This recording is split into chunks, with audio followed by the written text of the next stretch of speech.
As you know, in the 7 years we've been in operation, we have tried very hard to promote the arts in all of its forms, because we believe that what we need to be doing as a corporation is to be promoting the best face of Nigeria. The world has understood that Nigeria is home to some of the world's best artists, and it's a great pleasure to play any part in promoting that whatsoever. So I invite you to have a wonderful afternoon. I'm sure it's going to be very interesting. And Oliver, well done for putting it together, and distinguished panelists. Have a fantastic afternoon. Thank you. Oh, and I forgot to acknowledge, which is quite career limiting, I forgot to acknowledge our shareholder and director of the Wheatbaker Hotel, Madame Mosun Ogombanjo at the back, who is obviously a big part of this. Thank you.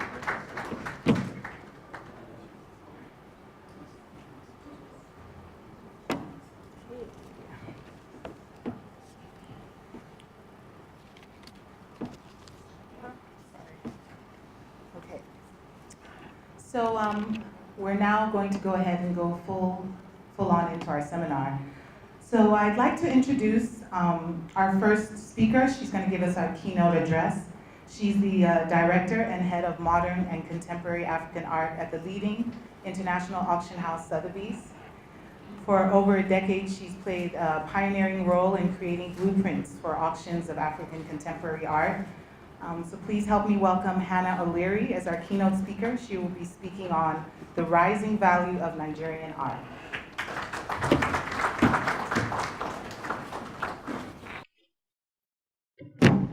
Thank you. Thank you for the kind introduction. And thank you also to the Wheatbaker Hotel, to the Fox Foundation, and to Omenka for organising this event.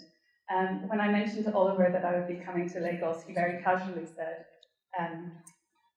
we should do something. You could give a talk, and I said, sure, that sounds like fun, and didn't think more about it. And here I am, and the room is full, and I'm a keynote speaker, so not intimidating at all, especially with such a wonderful panel. So I want to thank Prince Shailan, Jibril, Jess, and Oliver for joining me here today. It's really an honour to speak with you here today, and thank you all again for coming. I'm going to talk to you less a lecture, more a bit about myself and about my view from London. I talk a lot in London on my subject area, and so again, when I agreed to speak this evening or this afternoon, I thought it would be very, very straightforward. And now I realise that telling you what Nigerian art is probably not the way to go, which is what I do in London, and more of that later. My name is Hannah O'Leary. I am the head of African Contemporary Art at Sotheby's in London. Sotheby's obviously is a very well-known name in the art world. We have a very strong heritage. We were founded in 1744, and we have always been at the forefront of the fine art market. We're known for our expertise in every field and for securing the best prices in markets across the world. Before I was with Sotheby's, I started my career in Sotheby's, and then I was in Australia, and that sounds like it's nothing to do with African art, but in a funny way it is what led me here. I was working with modern and contemporary Australian art from the beginning. I've been working with markets which are regional markets and maybe not fully appreciated and recognised on the international art market. When I moved to London in 2006, I joined Bonhams, and it was there that I helped co-found the African Art Sales, which I think most people here know the name Bonhams. They've been pioneering in that market since 2006, 2007, when we started South African Sales, in 2009, when we started Modern and Contemporary African Art Sales. And the 10 years that have passed since those sales began, everything has changed in this field. When I began working at Bonhams, I was in charge of researching cataloguing art that was outside the kind of Western sphere. So that's where my knowledge of Australian art came in, and that's where my knowledge and appreciation of modern African art grew. I remember there are people in this room who remember the first time that we saw Ben and Mongo at auction. And I had an argument with my colleague as to whether we would be putting these into auction. And I think that kind of goes down in history as the beginning of where we all are now. And I'm purely talking about London, about the market for African art outside Africa. Of course, there has been a long and rich history of producing and collecting art here in Nigeria. So this is a photograph of our front door. So we have a wide network of offices and auction houses worldwide. We were founded in London, and our head office is in New York, which is where our big contemporary and impressionist art sales take place. And I run 2 sales of contemporary African art every year in London.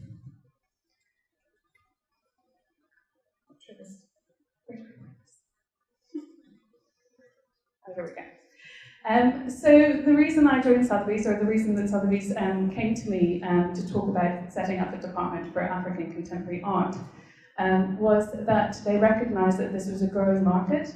There was a whole continent that was not at that point represented by the company, and we do pride ourselves on selling the best art from everywhere in the world. And that there was a whole continent of collectors who we were not engaging with, which was an obvious oversight as a company. We have always been at the forefront of entering new markets. We were the first auction house to hold Latin American sales in the 80s, Asian art sales in the 90s, and Middle Eastern sales in the early 2000s. So we've always been pioneering in new international markets, and this has served us extremely well in our history. Asian and Middle Eastern and Chinese collectors are now our most important clients as a company, and they represent between 20 and 40% of our buyers in our major international sales. So that's across every category: jewellery, cars, watches, contemporary art and impressionist art. These buyers from what we consider new and emerging markets are now some of our most important collectors. And that's part of the reason that we were interested in entering the African market, because we know that this is a continent, as you all know, that's on the rise, and Nigeria is at the forefront of that. So our Nigerian collectors are among our most important and valued clients and potential clients. Before I joined Sotheby's, there were very few African artists that were represented in our sales. Alan Sui, I consider the most important African artist working on the continent today. We do proudly hold the world record for his work at auction. This is the world record piece, $1.44 million. But he is about the only artist working on the continent that is represented in those sales. The other African artists that contemporary art collectors know are all artists working in the diaspora. So they are people like Marlene Dumas, who left South Africa as a teenager and moved to Amsterdam, Nigeria, but she's been living in the US since she was 16. Julie Moretu, again, left Ethiopia as a child, and Wangeshi Mudu, who's been based in New York for most of her adult life. So there was an obvious discrepancy between the continent, which is vast, as you all know, 54 countries, it represents 15 to 20% of the world's population, and the African artists who were appearing at auction, which represented less than 0.1% of the international art market. So that's where I came in. I was able to set up a department of expertise in the company, and also to hold auctions that have been a platform for artists who are incredibly talented. We know there's a depth of talent here on the continent, but we're not being seen and recognised by the international art world. Last month, we set a new world record for Njideka. This is the piece that made that record, almost $3.4 million. She is now the most expensive Nigerian artist ever sold, one of the most expensive African artists, and also one of the most expensive female artists of all time. A lot of people this week have been asking me why this work, why is this her best and most valuable work? And I would say it probably isn't. This is an artist who is still young, she's 35, I think, immensely collectible. Only 10 years ago or less, you could buy her work for less than £5,000. And so I think this illustrates very well the current interest in African contemporary art and also the investment potential therein. The first African art sale at Sotheby's took place last year in May 2017, and we broke all records for an auction of contemporary African art. The sale totaled nearly £3 million, and one of the top results was for Yinka Shonibara, who is a British-born but Nigerian artist, and we sold this work for $290,000 US. He's an artist who I think represents both Africa and the diaspora extremely well. His practice is currently in London, but he has always played with the notion of what African art is, what an African artist is, and I know he'll be coming here in November to address many of you who go to Artex. I know he's planning something very special there. We do try to show the very best art from the continent in our African sales. So that includes both representing the artists who are not yet shown at Sotheby's, but also showing those names that are well known. So we were questioned as to why we were putting Omenka into our contemporary African sale when he sells in contemporary art sales. So I was very, very proud to make a new world record for the artist in the African sale. And I think it also shows the importance of those African collectors in those sales making a difference in this market. Currently, there is a part of the reason for our sales and for the success and growth of this market is, I would say, has been driven from the continent. As you know, in the last 10 years, the art scene in Lagos has changed unrecognisably. We are seeing more and more art fairs, more art museums, more art galleries here on the continent, and also fairs and commercial galleries overseas who are looking at Africa as well. Part of this is also driven by the international art market, who are now looking at international art and realising that it's not truly international. And most international art collections are focused very much on North American and European art, and that is something that we're trying to address as a company and something that the art market is addressing at the moment. So in the last 6 months, we have broken a huge amount of records for African diaspora artists. We set a new world record for Jean-Michel Basquiat, $110 million last November. And he is now the most expensive American artist of all time, but also significant in that he is a diaspora artist, and we have more and more diaspora buyers as well. That was actually bought by a young Japanese collector, and again, showing the importance of new markets and new buyers to our market. Of course, Ben Omoru, an artist who is very well known here and well respected here. This is a work we sold in our most recent sale in March. Significant, mostly because we had an estimate on it and 10% of the final sold price. One of the things I find most exciting about this field is that there are works in private collections worldwide which are unknown or unrecognised. And Omoru was an incredibly well-known, prolific and international artist. He had obviously practice in London. This is a work that we found in a private collection on the European continent. The seller didn't know what it was and didn't know it had belonged to his father who had passed away. He found it under his father's bed, and he couldn't identify it and didn't. When we told him what it was, he couldn't tell us how it got to be there. His father had never been to Nigeria, didn't know the artist as far as he knew, and was not a great art collector. So this is probably the most exciting and satisfying part of my job, is discovering artworks by well-known artists that have been out of circulation and then bringing them to the collectors who really desperately want to collect them. So we had a lot of interest in this piece. Obviously, it was a very attractive estimate. And for me, significantly, having worked with Nigerian art in the Nigerian market for 12 years, we had a significant number of international buyers who were bidding on this piece. And that's the first time I've witnessed non-Nigerian or collectors without any interests here in the country in Omoru's work. And I think we can all agree that if he transcends those geographical borders and becomes an internationally recognised and valued artist, then his values are going to shoot up over the next few years.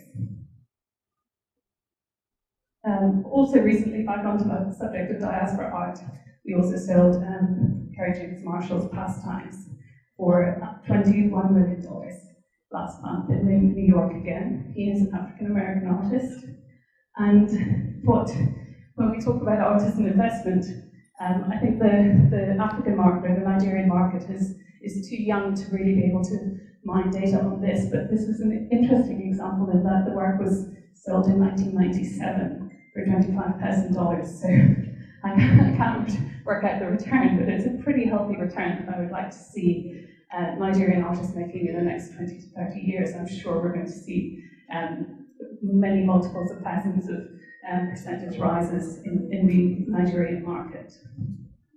That was sold to Puff Daddy or P. Diddy, which was quite exciting about the sale, as well as having a diverse range of artists in our auctions. We're seeing a lot of new and diverse buyers coming to what is traditionally thought of as very elite and closed-off art market. And this is another Nigerian market that we recently sold. First time she had ever come up for auction, Toyin Ojotola, and first time at auction she sold for over $60,000. So again, we're seeing many more African artists coming up for auction on the international market, and all making satisfying prices, highly collectible, both by African collectors and international collectors. We consider very carefully which artists we're going to put into our auctions. We recognise that we need, as a company, we only try to sell the very best art from wherever it's coming from, and we want to be able to justify to our collectors that it's worthy of their investment, because investment obviously is something that's incredibly carefully considered when we're talking about prices like this. Toyin is an artist who recently had her first museum show at the New Museum in New York, the Whitney Museum in New York, and I think it's qualities beyond the collectors and the primary market that we really consider very carefully. We want to see artists who are being looked at by museum curators, included in museum shows, and ultimately being collected for permanent collections in museums, and that's where we think the importance and value lies in an artist. This is my final slide, Uzo Gunner. He represents to me the artists from this country who are not yet fully appreciated on the secondary market. He was an artist who lived and worked in London in the 60s and 70s, and a truly great artist whose world record we set recently at $30,000, but I think has a long way to go. I would put money on his value going up as well. So while this is a market that's growing, that we're actively invested in promoting, I still think we're at the very beginning of that market growing, and it's a great opportunity for people to invest at this point. There's still wonderful purchases to be made, very satisfying purchases to be made. I would always say, buy what you love first and foremost, but I think that those investments are going to pay off in the longer term. Thank you very much. Thank you.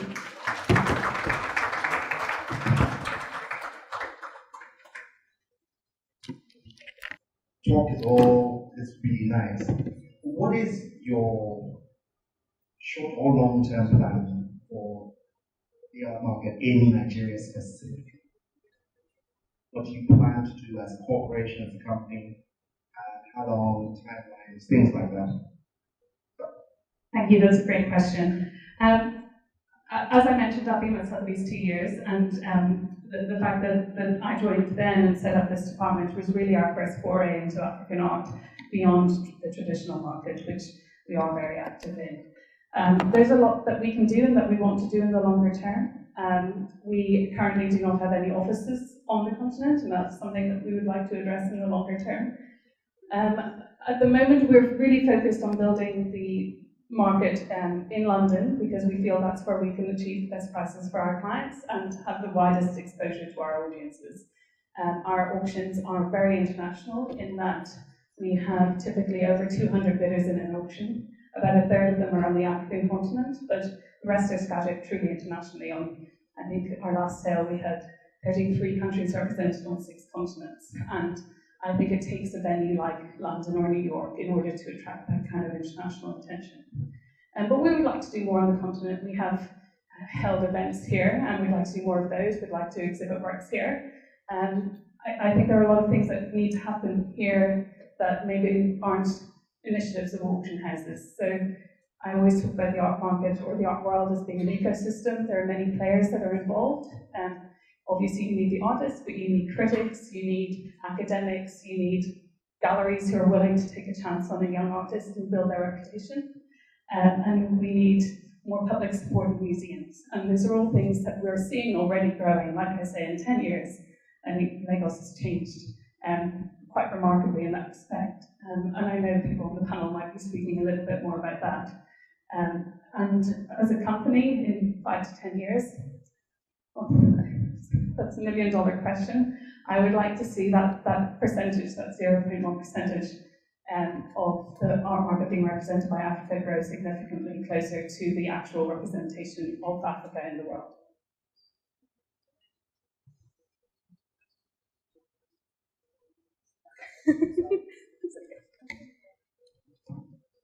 Sorry about that. I don't mean to be a killjoy, but we're going to have answers, questions after everyone gives their presentations. So sorry about that. We're moving along quickly here. Okay, so thank you so much, Hannah. That was fantastic. So we're going to introduce our next speaker, Jibril Enakele. He's the Managing Director and Chief Executive Officer of Zenith Capital Limited.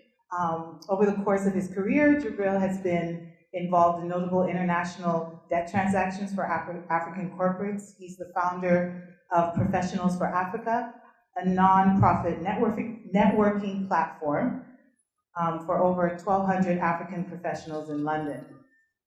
Jibril's presentation touches on the local financing market, its challenges, as well as its opportunities. So please help me welcome Mr. Anakile.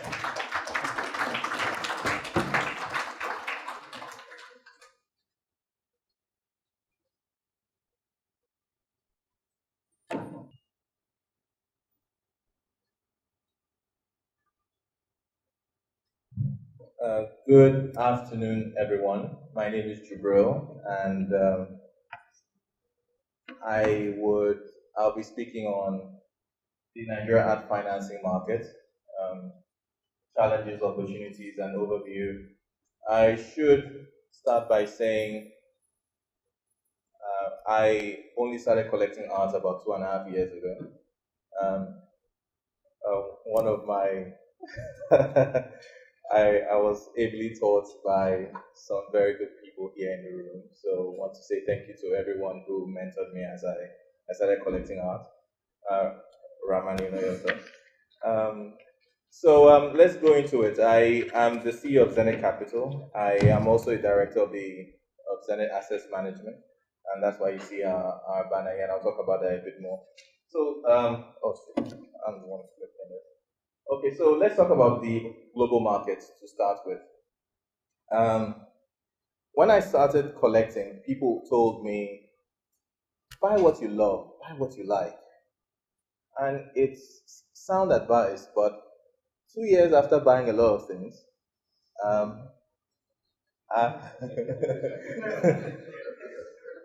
someone has taught me, buy what you like, but know what you're doing. And the art market, I mean, for the purists, you're not going to like what I'm about to say, because the purist feels you buy the art for the love of the art. But I've been an investment banker for almost 20 years, right? So it's difficult for me. I love art. I'm very passionate about it. It's only good to see you again. We're in Dakar together for the Biennale. I love art. I love visual art. I like African art. But I can't separate myself from my investment banking mindset, from my financing mindset. And I think that's probably the right way people should, if you're looking to invest in the art market. We're talking about art as an investment now. If you're looking to invest in the art market, I think that's the right mindset. Buy what you love, but know what you're doing. Now let's talk about the art market itself. The art market is, as of last year, this is according to TAFA, was worth over $63 billion. Okay, let me put that in context, because there's a lot of times we use the word billion around here. $63 billion, if we're looking at GDP, there are 54 countries in Africa. Only 8 have GDPs higher than $63 billion. That's 46 countries in Africa have their entire GDP for an entire year lower than the global art market. Okay, let me bring it closer to home, right? The budget for Nigeria's budget this year is 9 trillion naira. If you multiply the budget by 2, you still have change. You don't get up to 63 billion. So the art market is a huge market. Art business is a huge business. Again, purists, you're not going to like me yet, but it is a market worth investing in. Now, what was the size of the Nigerian art market last year? And this is based on information from the Nigeria report. Yes, well done. It was about 5.5 million, $5.5 million. So if we had 63.7 thereabouts billion dollars as the size of the global art market, and the Nigerian market, based on auctions, I think that excludes fairs, was worth about $5.5 million. You see, there's a huge discrepancy there. Now, the global art market was mainly dominated by the United States. They had about 42% of that art market. Asia 23, and UK 18%. Africa contributed less than 0.001% to the global art market. Now, people look at this and say, "Oh, this is so little. You're almost you're insignificant in the global scheme of things." That's one way to look at it. Another way to look at it is there is so much room for Africa to contribute to the global art market.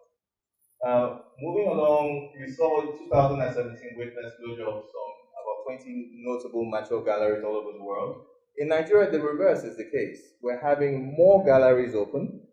We're having more independent spaces pop up for art, for exhibitions. We have Sotheby's starting their art, the dedicated auction for art, contemporary African art, which adds a lot of confidence to the market. We also have ArtX that started 2 years ago. So the local art market in Nigeria, the African art market is actually growing. There's so much more room and opportunity. Now, if we're looking at global online sales in 2017, that amounted to about 5 billion, depends on who you ask. Some people feel it's about 1.5, 2 billion. Some people feel it's between $4 and $5 billion. But it's sizable. Compared to Nigeria, where we have very little online contribution ad sales over online channels. I know there's some businesses here. I think I'm not sure if it's Atirama and a few others that have started, but it's still adding. It's almost negligible, but it's growing. Next slide. Okay, great.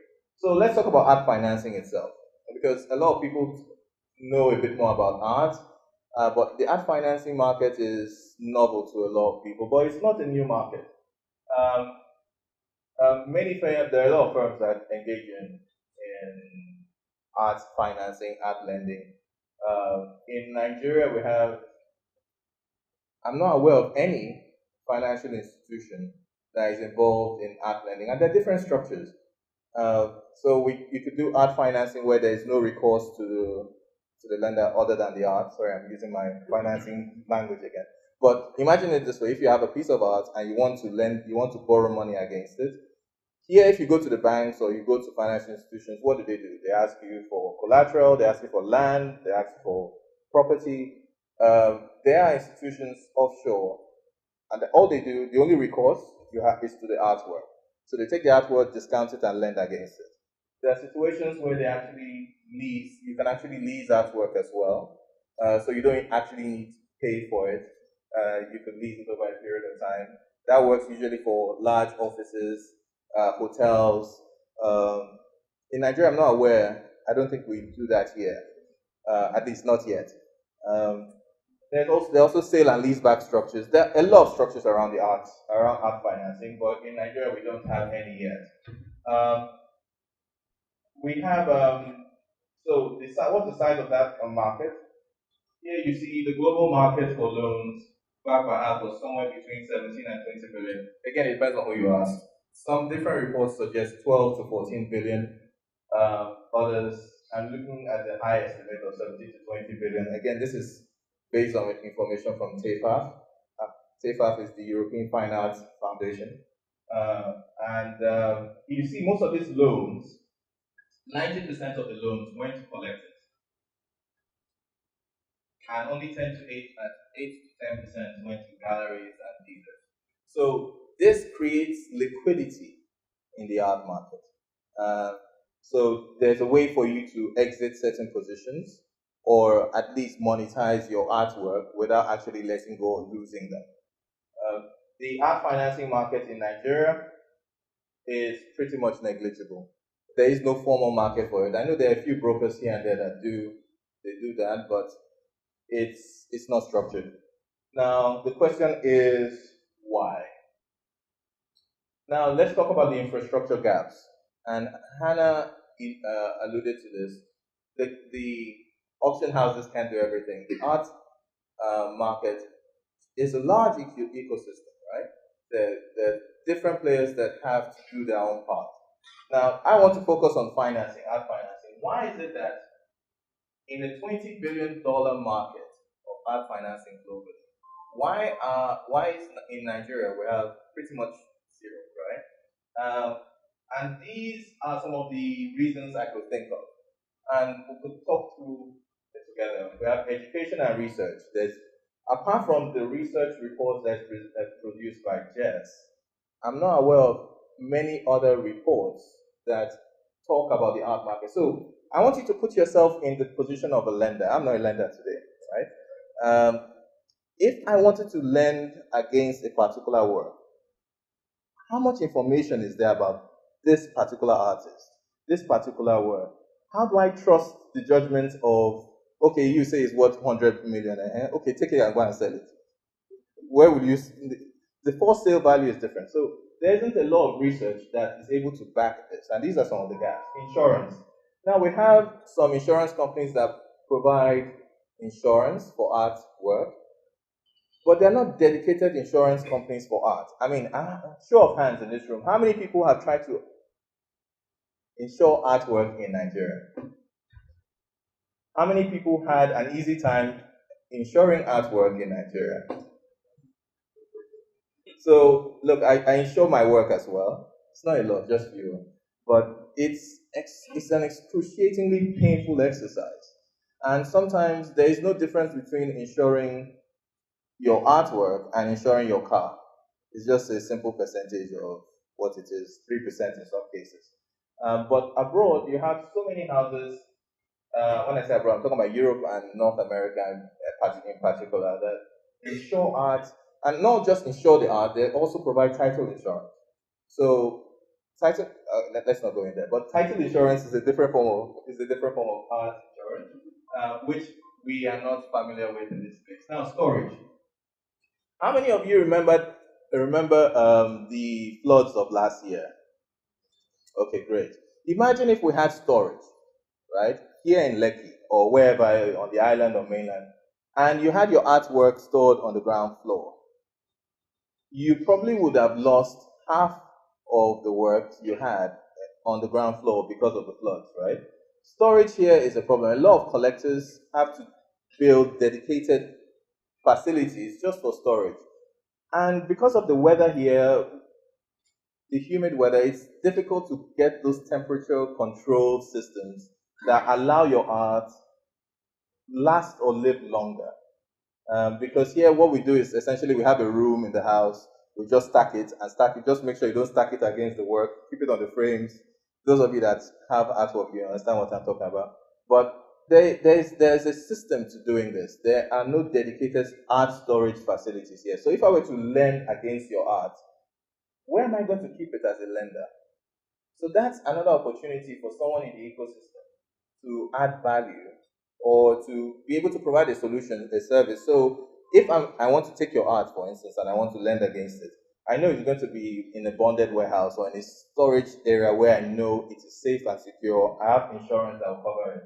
Valuation services is another aspect of the value chain that we lack here. There are certain galleries, I know everyone feels they provide valuation based on the last auction price or where the artist is going, but there is a science to this. And usually in developed markets, in developed art markets, before any finance, any lending is done, you have to do it on the back of at least 2 independent valuation reports. So they have to be independent. I'm not aware of any independent. Oliver, are you aware of any independent valuation service providers in Nigeria? They are coming. Okay. Okay. I'm not aware of any. So secondary markets. I mean, as I mentioned, we have a few options here in Nigeria. We have the Art House auction. We have the Sogal auction run by Signature Gallery. We have what's the name of the Terraculture My Dream Gallery auction? I think those are the 3 major auctions we have in Nigeria. Internationally, we have dedicated to African art, and we have Sotheby's, we have Bonhams. Um, those are the two dedicated. I know one every now and again we have African art that sneaks into Christie's and Phillips every now and again, but they don't have dedicated African art auctions. So what does that mean if I'm a lender? Imagine I take your art and you default on your payment, and I need to sell it. Where do I go? So if I don't go to Art House, I don't go to TKMG or Sogal, I take it offshore. If Sotheby's or Bonhams don't want it, what do I do with it? So that is another gap. We need more opportunities for liquidity, and I think online auctions would help. But the way online auctions are designed, they cater mainly to younger artists, emerging artists, and although there are certain situations we found today where we have large, high-value items being sold, but it's still dedicated usually to emerging artists. That is a big issue. So unless we create liquidity and opportunity for exit in the market, this will continue to be an issue. Then we also have collectors. The issue of the collectors could actually solve the problem of secondary markets, whether individual or institutional. In a lot of other markets, we have a lot of institutional collectors. So I was privileged to work for a few firms that by themselves had art collections. These were large international banks. In Nigeria, you can count the number of banks that have a dedicated art collection on one hand. You can count the number of institutions in Nigeria that probably have art collections, dedicated art departments and collections on both hands. I'm not aware that the federal government itself or the museums engage in acquiring art, and if they do, I'm not sure. I apologize, but I'm not aware. Okay, I think I've said too much now. Okay, but you get my point. My point is there has to be institutional collections that will support the market. Last year, the Michelangelo sold for $450 million, right? I'm sorry? $450 million, right? And that was to an institutional collector. That was to a museum, right? So in international markets, we have institutional collectors that actually support the market. We need more of that, and that could actually help the problem of the secondary markets. Now, I'll end with art regulation. The art markets all over the world are not, there isn't a lot of regulation around art markets, if any at all. But what I mean by this, not necessarily regulation, but bodies that guarantee a certain standard of behavior, a certain standard of ethics. So if there's an association, for instance, of professional art advisors, I know in the US, there are associations that govern valuations, bodies that govern valuation, bodies that provide valuation services. Sorry, I got that out in the end. In Nigeria, at the moment, we don't. I know we have associations that bind artists, the Artists Guild and the Association of Nigerian Artists, but for other aspects of the value chain, that needs to be incorporated. And the code of ethics needs to be so strong that even lenders are able to take decisions knowing that, okay, look, this body has stamped it and it's okay. I don't think I included, I did include legal services. Legal framework is very important. So I don't want to take your artwork and you've defaulted, take the artwork, I'm trying to execute it, and some injunction comes, says, okay, look, you can't sell that artwork because of one reason or the other. So governing framework, legal framework that allows art to be traded, essentially. Sorry, again, purists, you're not going to like this, but to be traded as an asset class is very important. Now, all these gaps, I didn't mean to sound very pessimistic about the market. But I mean, if you're here, you know these are the realities, right? But what does this mean? It means there are opportunities in the market for players to engage in different aspects of the value chain. In the ecosystem, you don't have to be an artist. You don't have to own a gallery. You don't have to be an artist representative. There are other aspects of the value chain. If you love art and you want to be part of the ecosystem, there are other aspects of the value chain you can play in. Now, at Zenith Zenith Asset Management at the moment does not have a dedicated art financing structure or business for reasons mentioned, but we do have a thriving asset management business that has grown 4 or 5 times, actually 5 times in the last 3 years, and we have some representatives from the Zenith Asset Management business here in the crowd, and if you do want to talk about alternative investment solutions, we'll be very happy to take your questions, and if you can't find any of them, please reach out to me. Thank you.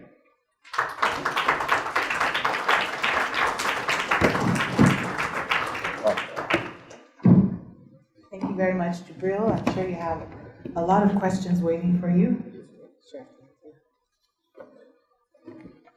Okay. So our next presentation, The Making of a Collector, Guiding Principles and Collecting Strategies, is by Mr. Jess Castellote. Got it. He's a managing director and partner at Red Gray Associates. He also runs a widely read and accessed blog called A View from My Corner. He's written 2 books, Contemporary Nigerian Art in Lagos, Contemporary Nigerian Art in Lagos Private Collections, New Trees in Old Forests, Benusage, Kola Oshinowo, as well as Collecting Art, a Handbook, in collaboration with Fabian Ajabu. He is presently the director of the Virtual Museum of Modern Nigerian Art, an online educational resource he initiated at the Pan-African University here in Lagos. So please help me welcome Mr. Jess Castellote.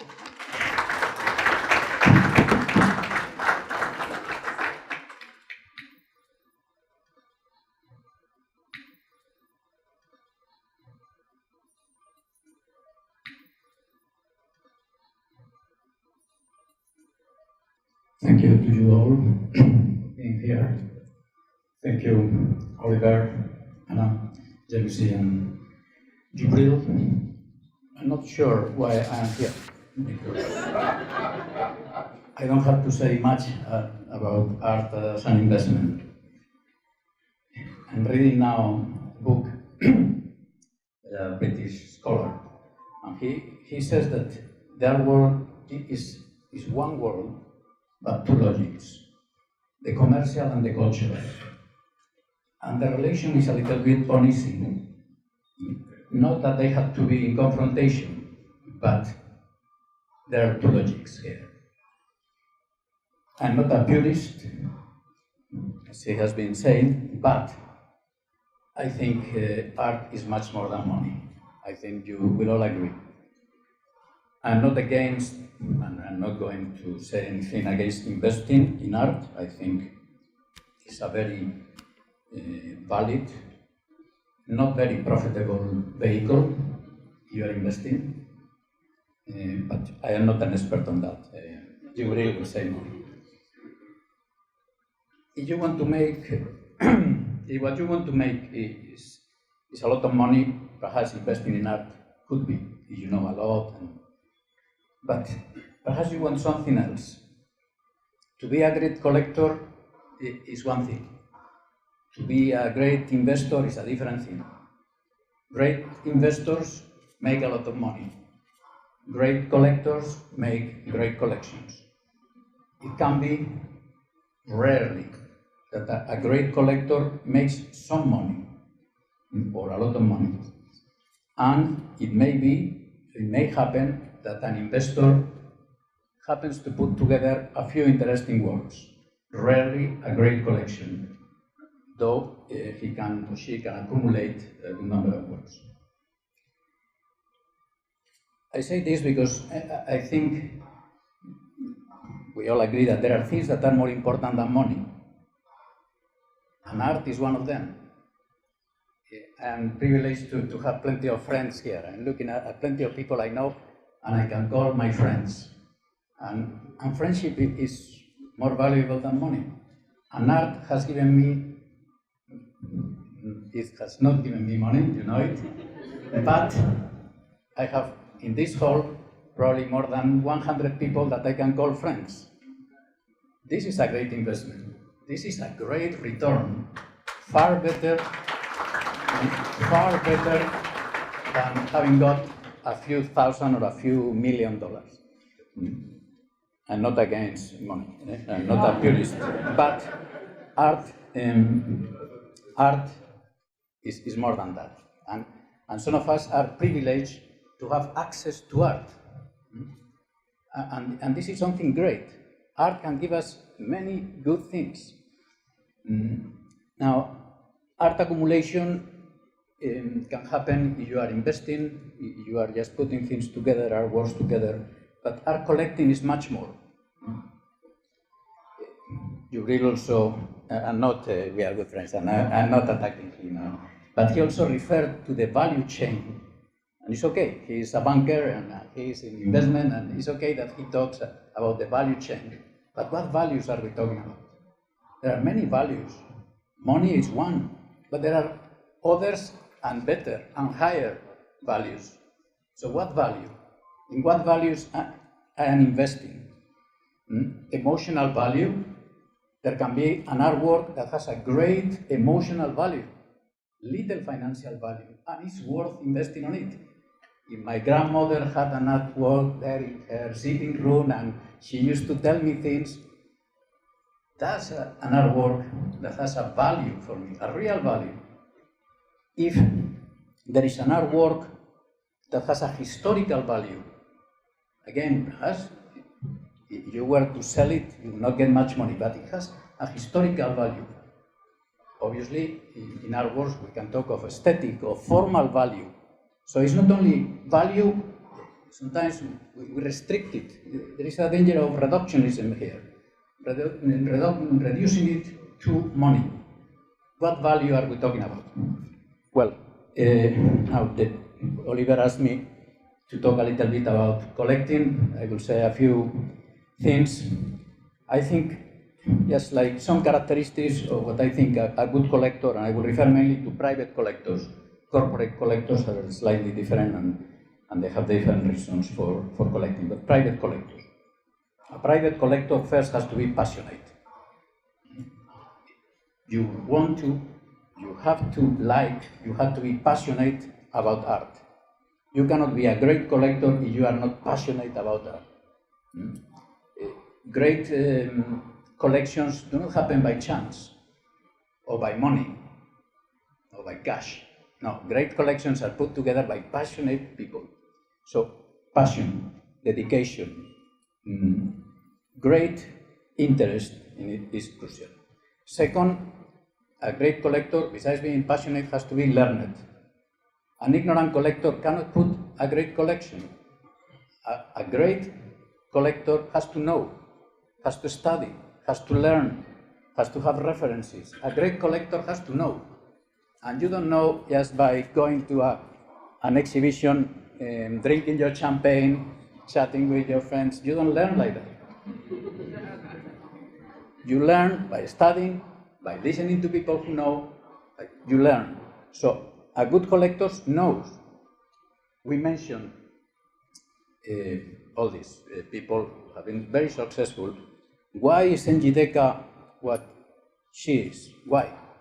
Not only how much money, but why? Why is that work, whether it is worth 3 million or not, is another question that I will leave it open. But why? What does she represent? What does she bring? What is she bringing new that people are ready to pay that money?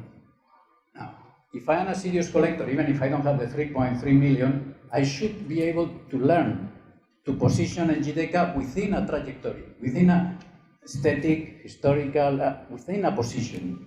So I have to learn, I have to study, I have to read about her, about other things. So a good collector is passionate, a good collector is learned, a good collector is thorough. A good collector has to enter into the details. Somebody said, you cannot buy a great artwork just simply by a photograph in a catalog. You have to see it, you have to study it, you have to touch it if there is need. You have to see in what condition it is. You have to be thorough. You have to check the provenance. You have to do your due diligence. You have to be thorough to find out where has this work been exhibited? How did it come? Are there encumbrances? Or are there? So to learn, so to be thorough, to dedicate time. The most important investment to create a great collection is not money, it's time. Great collectors dedicate plenty of time. And also I was reading somewhere explaining why somebody should enter into a designer shop in Via Condotti in Rome, enter there in Gucci and say, oh, this handbag is $16,000. Why should somebody pay $16,000 for a bag? And there are, I don't know if anybody here has a $16,000 bag, but it's not crazy. Or in some cases it may be crazy, but it's not fully crazy. It's not that that person is crazy, no. Most likely that person is a competent professional or somebody who knows, but still is ready to spend. Now, what is what that person, in most cases, does not have? Well, first, that person has to have money to begin with. But what is what that person does not have? Time. The time to check that the leather is the best leather because it comes from this place and this place, and it was done like this, and it was processed like that. That the color, that person doesn't have time. That person has the money, that person knows that people in Gucci or Prada or whatever have devoted plenty of time and energies into researching and getting the best, and that person pays. A little bit the same thing in the art world. So the learned or the serious collector is passionate, learned, thorough, dedicated, prudent. Sometimes some people say, buy what you like. Yes. Yes and no. Don't buy on impulse. If you ask me, don't buy on impulse. Study, check, position that artwork, reference it, be prudent. The serious good collector is careful. The serious good collector takes good care of his or her collection. The issues of storage that Jubril has mentioned, issues of documentation.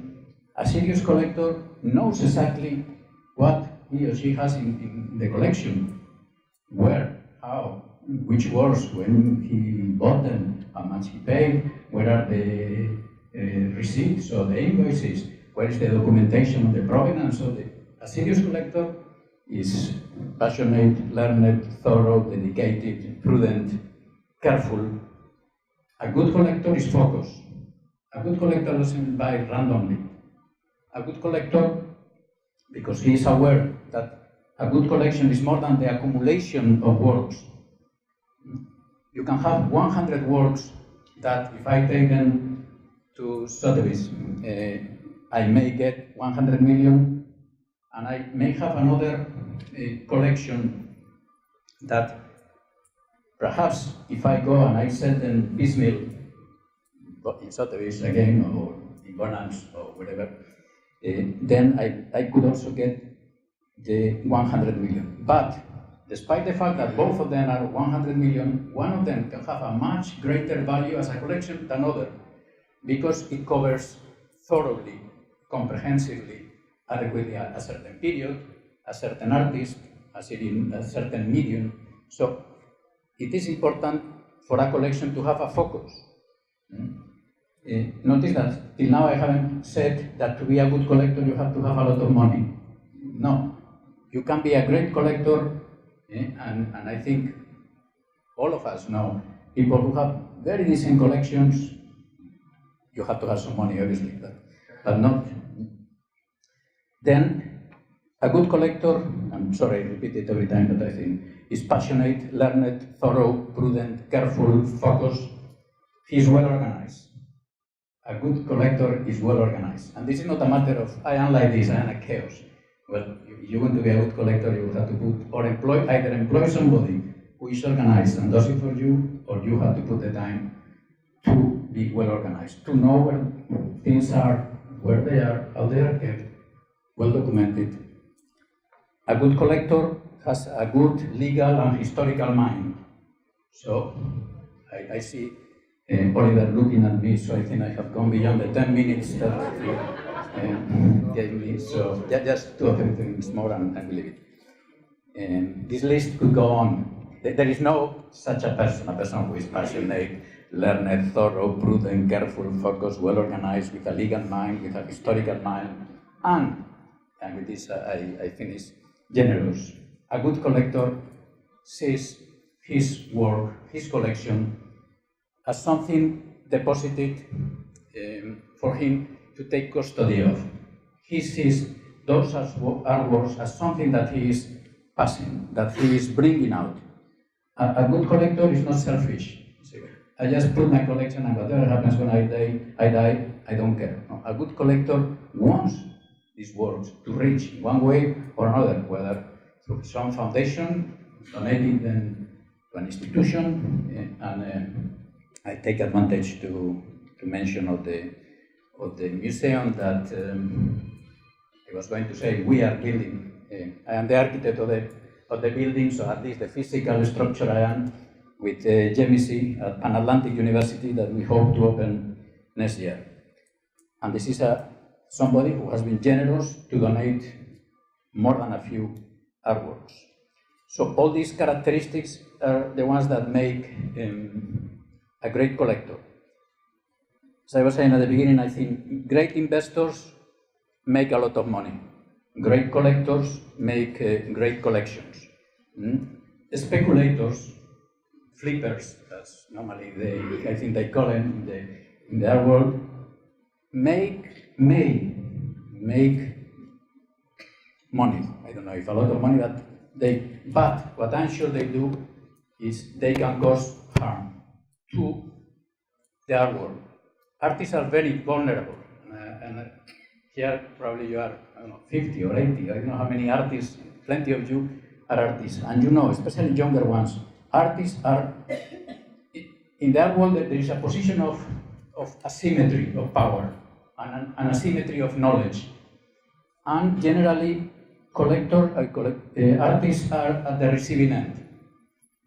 Now, speculators can make money, but in the process they can harm artists. I don't have anything obviously against making money, but I have a lot to say about defending and helping artists, and I'm not sure some of these practices help artists. Are you passionate about money? Fair, good. If you don't have any ideas on other things that are more interesting and more useful than money, come to me at the end and I will tell you at least 5 or 6 more interesting things than money. But art is one of them. And later on, if there are questions, I will be glad to answer them. Thank you for being here.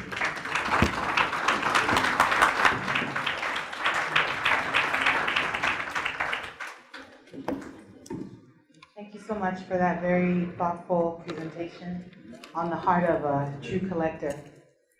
Our next speaker needs no introduction. Prince Yemisi Shilon is Nigeria's largest collector with over 7,000 works, sculptures, paintings, and other media, as well as over 55,000 photographic shots of Nigerian cultural festivals. He is the founder of OYASAF, a nonprofit organization established in 2007 to promote the appreciation and study of Nigerian art and artists. He is currently building his own museum at the Pan Atlantic University, and Prince Shilon's presentation is on the legal implications of collecting art. So please put your hands together for Prince Shilon.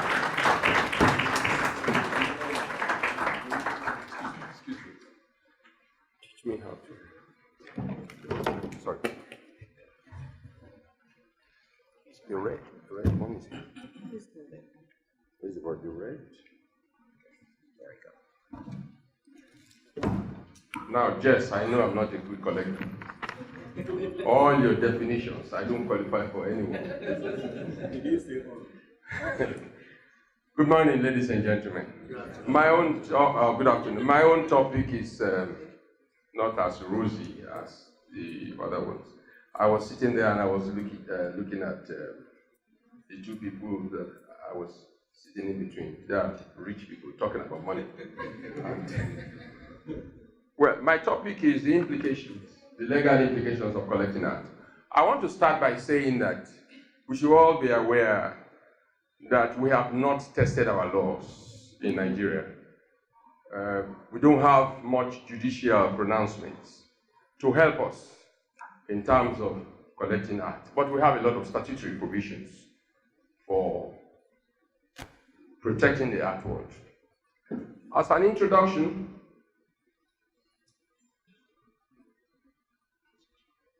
up until the 19th century, before what happened in 1897 happened, our art was seen as mere savage fetish works. It didn't have value. And then all of a sudden, Benin art were auctioned in London in 1897, and it began to have some value. We got into it. And in the 20th century, Pablo Picasso gave us what made eventually the African art very important, because he began to use part of the forms of African art and spiked up global interest in African art.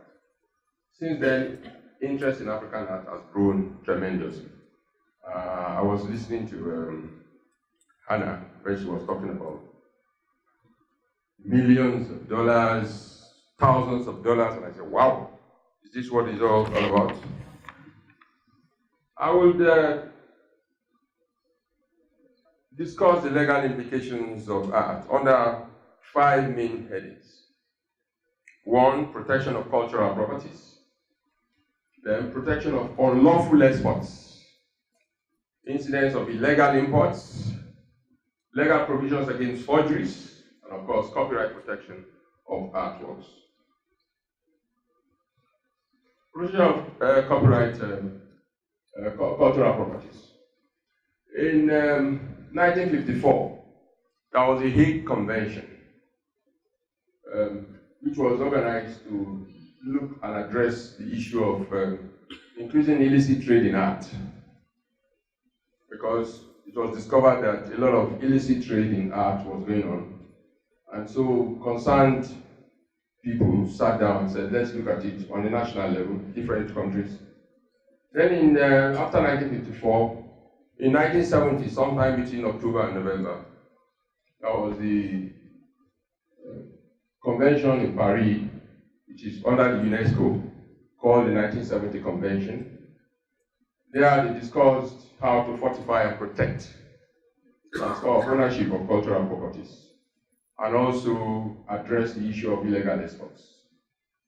But when, whatever they drafted, when they discovered that it wasn't that effective, they met again on 1995 under the UNIDROIT Convention to fortify and tackle the defects in the 1970 Convention. All issues concerning the continuing need to globally address the protection of cultural properties in the world is still being done by committees of the 1970 UNESCO Convention. But I want to say at this stage that this 1970 Convention is a convention that binds nations. It's an agreement between nations that they will do the following to protect cultural properties. But what we have observed in Nigeria is that we have been making a lot of noise about the fact that we want to collect back our works of art that are presumably, I use the word presumably, looted or taken away illegally. But we do not follow it up. As at this moment that I'm speaking, Nigeria has not formally linked an application before the 1970 convention for the return of some of our looted heritage.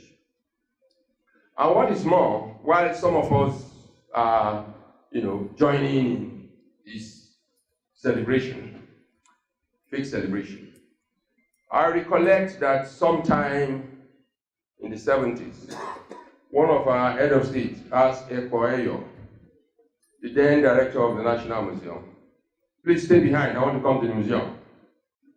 And he went to the Omenka Museum and took a Benin work of art. That Benin work of art had been bought by Nigeria in an auction to return to this country. He took it to give it to a very important queen, because he was going to be hosted by that queen. I'm not going to mention names.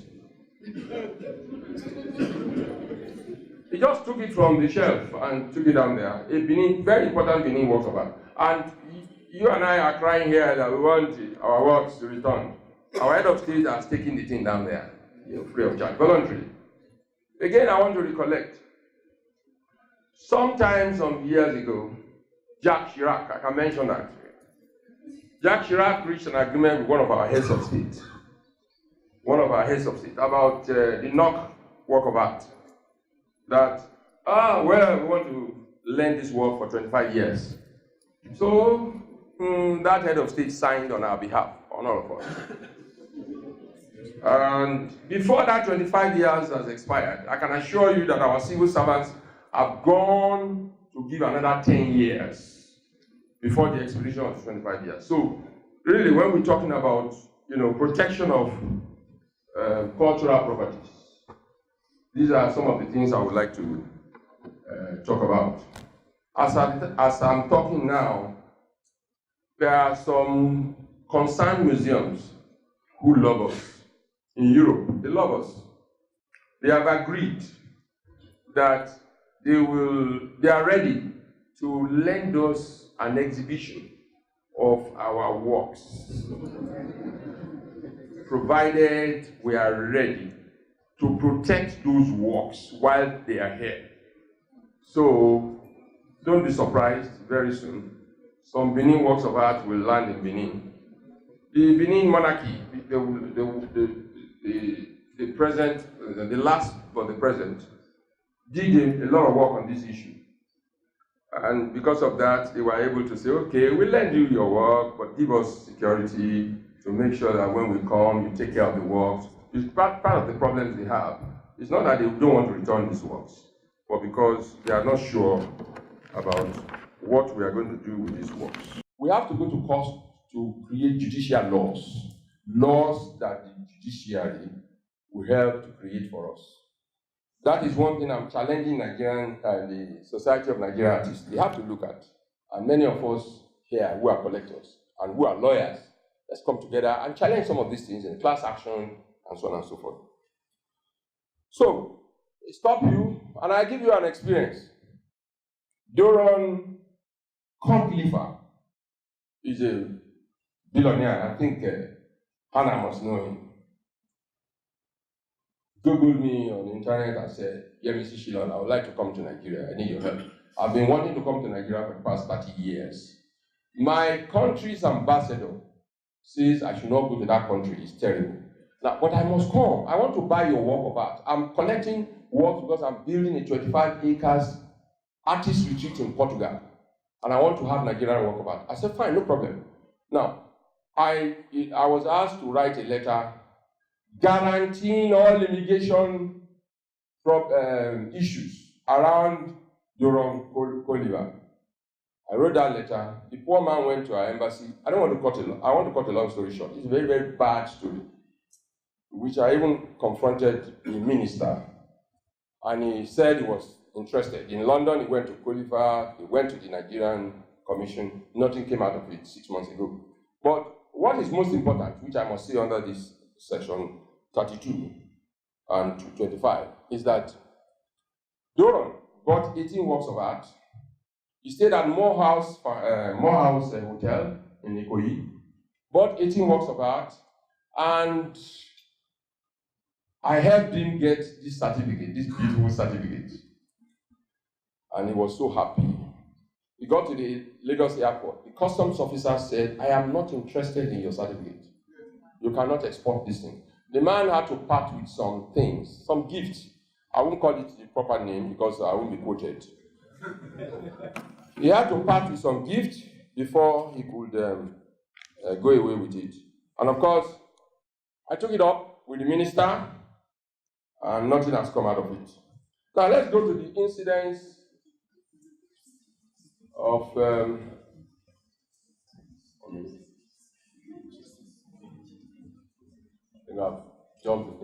incidents of illegal import by collectors. Virtually everybody here must have fallen victim of this law. Section 25 of the Nigerian Customs Act 1995, as amended under the laws of the Federal Republic of Nigeria 2014, says collectors on entry at any of our gateways in Nigeria with artworks purchased from Hana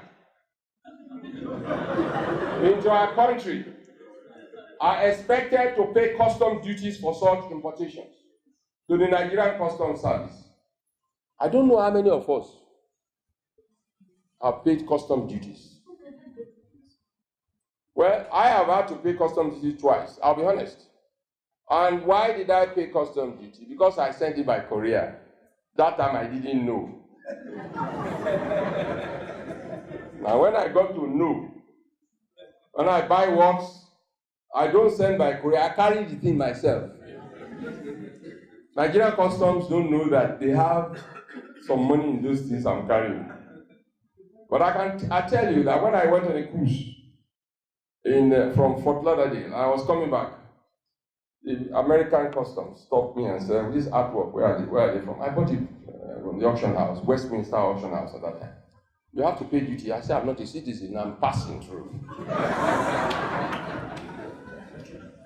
I guess many a time we get away with not paying customs duties where we successfully wrap up our artworks on entry into our ports.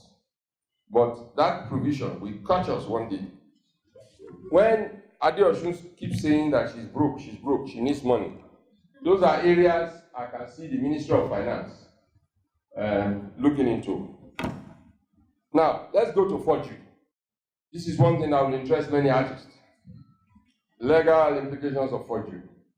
I'm sure we've all heard about artworks being forged in this country, left, right, and center, by artists who specialize in that. But I'll tell you, it's a criminal offense. Under the Nigerian Criminal Code, Cap 23, C339, sorry, of the laws of the Federation of Nigeria, Section 2 and 3 defines forgery and specifically punishes it under Section 467 with 3 years imprisonment. So, you artists, when you find that your work has been forged, just go and make sure you handle Nigerian police the way it's supposed to be handled. And get a lawyer to handle your matter, and please, I'm available. My law firm is around, I can help you, my partner is over there. So you get a lawyer, I can assure you, maybe that thing will stop. Also, Section 491 of the same law makes it an offense to make or deal in infringing copyright of artists. This section is very important. It backs up the copyright law, 491. It backs up the copyright law of Nigeria. Now let's go into copyright protection of artworks. I'm sure artists are very much interested in this topic. Well, let me start by saying that our copyright law is an archaic law. Very, very archaic. It started with 1988. It was reenacted under Cap. It was redacted as Cap 28 in 2004. But all the provisions there are just copied verbatim. It's a 1988 law based on the laws under the common law. So there is a lot of lacuna in it. A lot of lacuna. And not only that, it has not been tested. Most of the provisions are merely guided by norms. So the law says it makes provisions for the nature, protection, transfer, infringement, penalties, on copyright, on all those things, but what interests us is the word artwork there. It says it's protecting it under the law. It is implied that once an artist, that law does not expressly say it, but it is implied. Once Jerry Buhari produces a work of art, our copyright law protects it. But there is a problem. Even though prima facie is presumed to have registered his copyright, he needs to go and give notification. Notification is expressly provided under Section 10 of the copyright laws of the Federal Republic of Nigeria. You have to notify your interest. And why is that necessary? You see, I can produce Jerry Buhari's work and produce something similar to it. And what I'll just do is I'll go and register my own. The law recognizes the first in time. It recognizes the first in time. It's a law that comes out of thought. It recognizes the first in time. So it's the first person to register that matters and that is recognized, that his interest in copyright is protected. So Section 10 says you should register, which is called notification, under the Copyright Protection Act with the Nigerian Copyright Commission and under Section 6 and 10. And this section confers exclusive right of control by the artist on any such registered work under the Act. Let us be clear.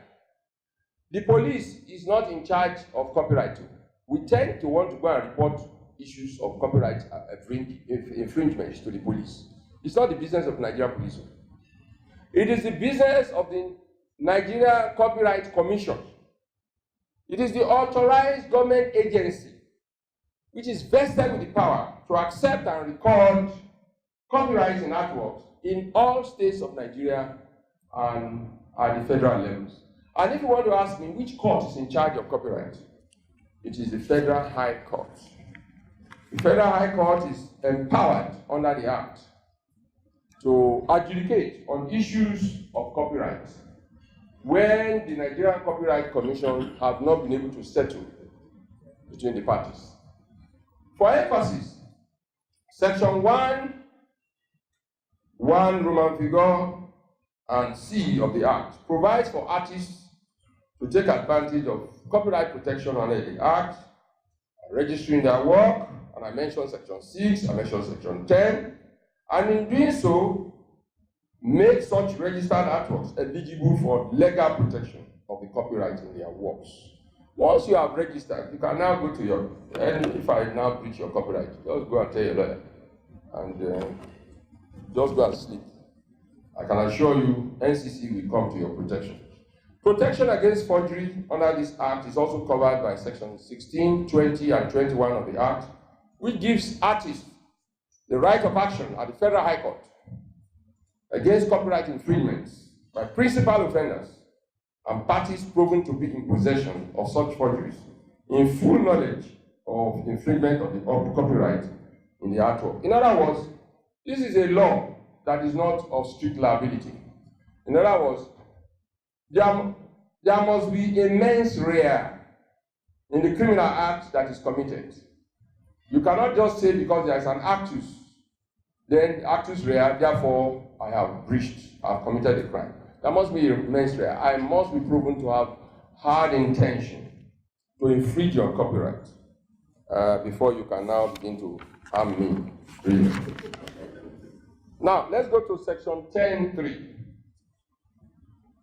Section 10.3 of the Act confers copyright protection to the first register. I think I mentioned that earlier also, I'll skip that. Section 11 of the Act gives the right of assignment of copyright.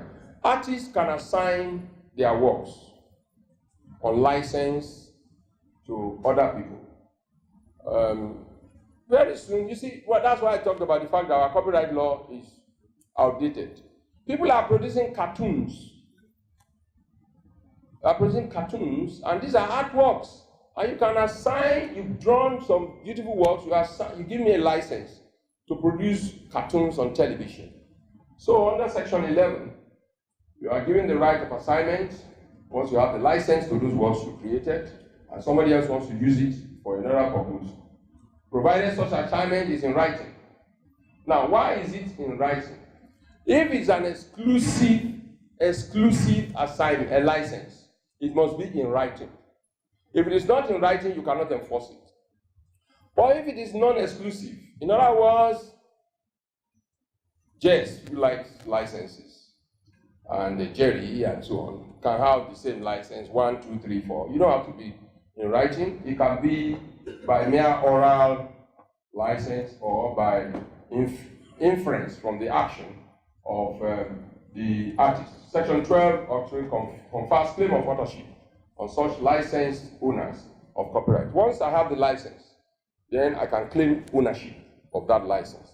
And of course, if you go and get it, and if I have an exclusive license, if you go and get it, of course, I will now sue the man who is now having the license that I'm holding, that I've been banking on the fact that I'm going to make money from. Artists with registered copyrights are conferred with the right to share in the profits of the sale of the original works as provided under Section 13 of the Act. This is a very, very controversial issue. Very, very controversial issue.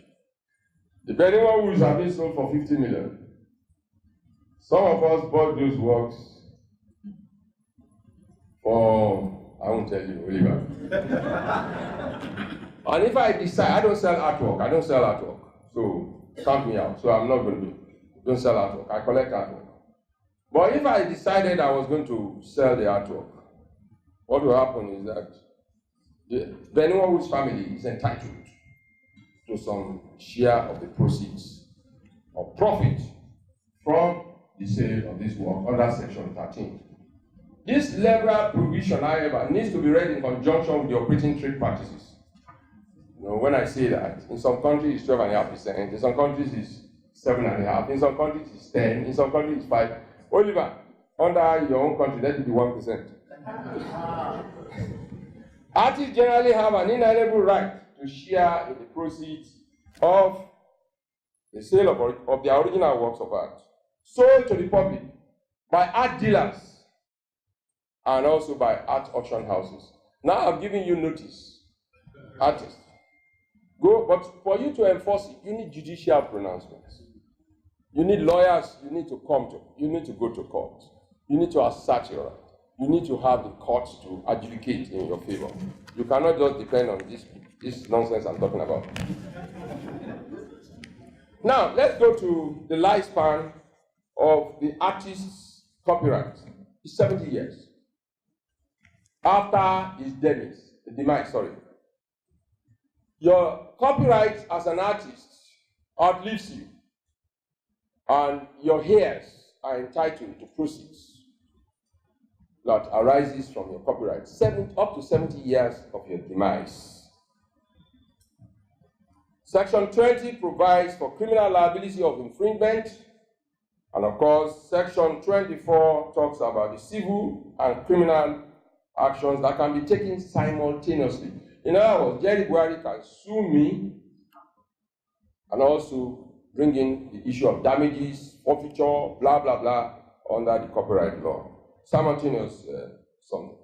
And if he discovers that, if he goes by way of giving express motion in which you serve all parties, and that I'm likely to be able to stop such infringement. The artist has a right under Section 25 for an ex parte motion for the Federal High Court to protect him, and also to ask for inspection and possible seizure of the artwork. I'm about to finish it, please. In situations of theft of registered artworks under the Act, owners of such works are expected to make reports to the Nigerian Copyright Commission. But you must attach all necessary information about the artworks that are stolen, photographs, blah, blah. That's why Jess was talking about documentation. It's very important. Artists should document their works. Because when you want to claim your right, the Nigerian Copyright Commission is going to ask you for all necessary information. And that is why we must give kudos to Baba Bruce Onobakwe, one of the most celebrated documented artists in Nigeria. Depending on the facts of this case, parties can be settled. Nigerian Copyright Commission has the first jurisdiction to settle between the artist and the collector. But where it cannot work, then they may have to go to the Federal High Court to get it done. But Nigerian Copyright Commission can issue penalties, request that the offending parties should pay commission. In general, that's my conclusion. An infringement of copyright is strict liability law. Strict liability law implies that if you break the law, I didn't know, does not arise. It doesn't arise. Therefore, the defense of ignorance of the existence of foreknowledge about an infringement of a copyright may not avail the defendant. The court has wide discretionary powers to award forfeiture, damages, and/or share of profits, depending on the circumstance of each case, sections 13 and 20 of the Act. Ladies and gentlemen, thank you very much.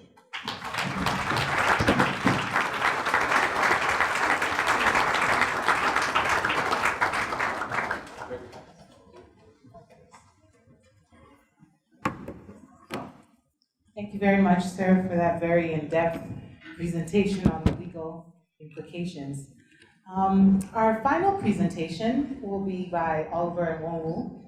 Oliver is the president of the Society of Nigerian Artists, as well as the founder and editor-in-chief of Omenka magazine and gallery. He's also the founder of the Ben Nwowu Foundation, and he sits on the board of several organizations, including the National Gallery of Art and the Reproduction Rights Society of Nigeria. So please welcome Oliver Nwowu giving a presentation on the history of Nigerian art.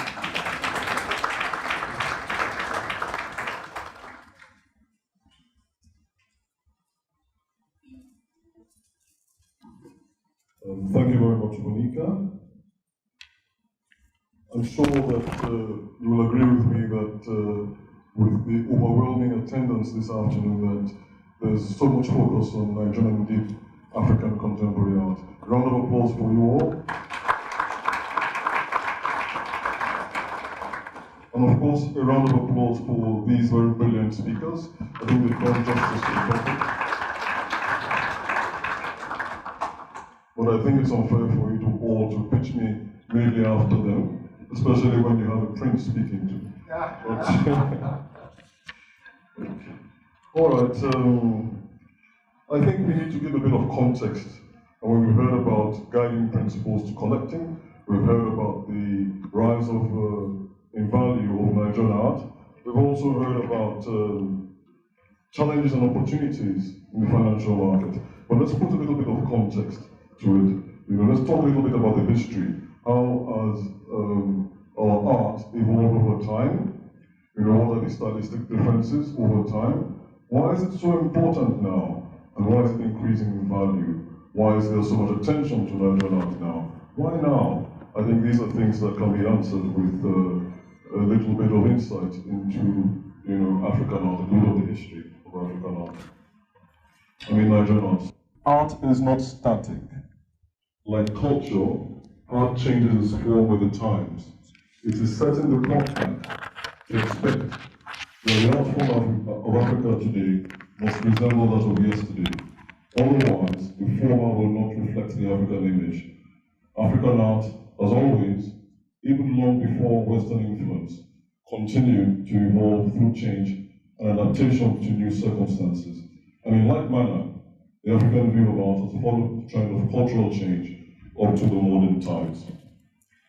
I think that will just give us a little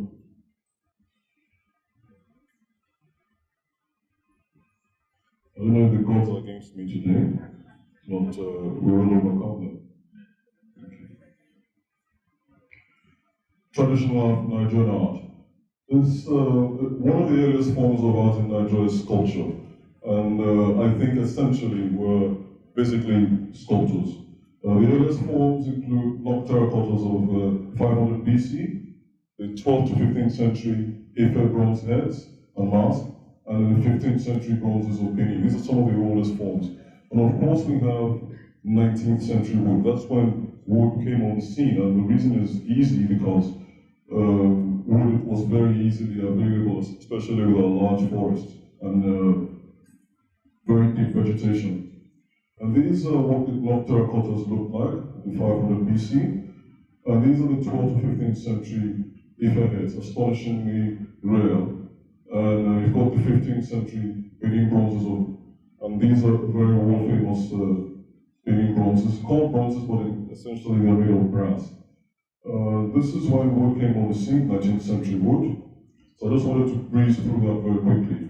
But you can see that there's some stylistic differences, but also there's some things that bring all of these pieces together. There's a disregard for anatomy, and the reason is quite simple because in African art, certain facets of the anatomy were essentially more important. For example, the head, was for wisdom, and it was a seat of wisdom. So many African traditional sculptures, which Prince Shillong talked about earlier, they have that characteristic. And of course, you can see the fluidity and psychological expressiveness of African art. And I think that these are things that, stood and made African art very distinct. And of course, geometric forms and shapes. I'll be talking more about that later, and I'll show you the influence of some of these forms and shapes on our art today. And it's now very well known that, our African art forms of yesteryears, had a profound influence on the emergence of modern art at the turn of the 20th century.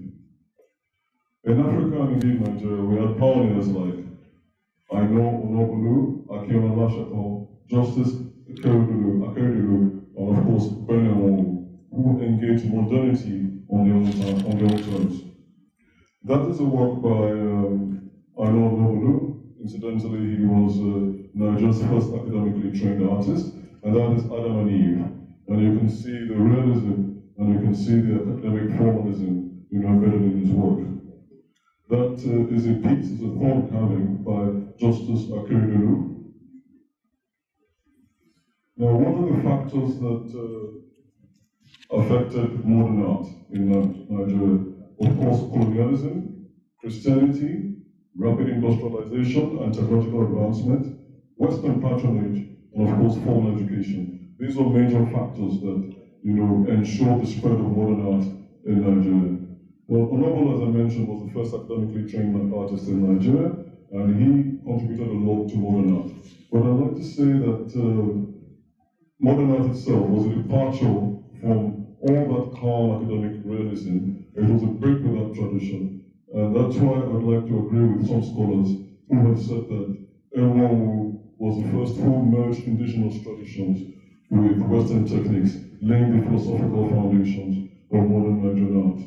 And there you see that piece, Abogonmo Masquerade, it's Ganicha Pantheon, and it was painted as early as 1949. And this is a very important series. You can see how he blended Western techniques, conventions like painting on the easel, which essentially isn't an African or Nigerian art form.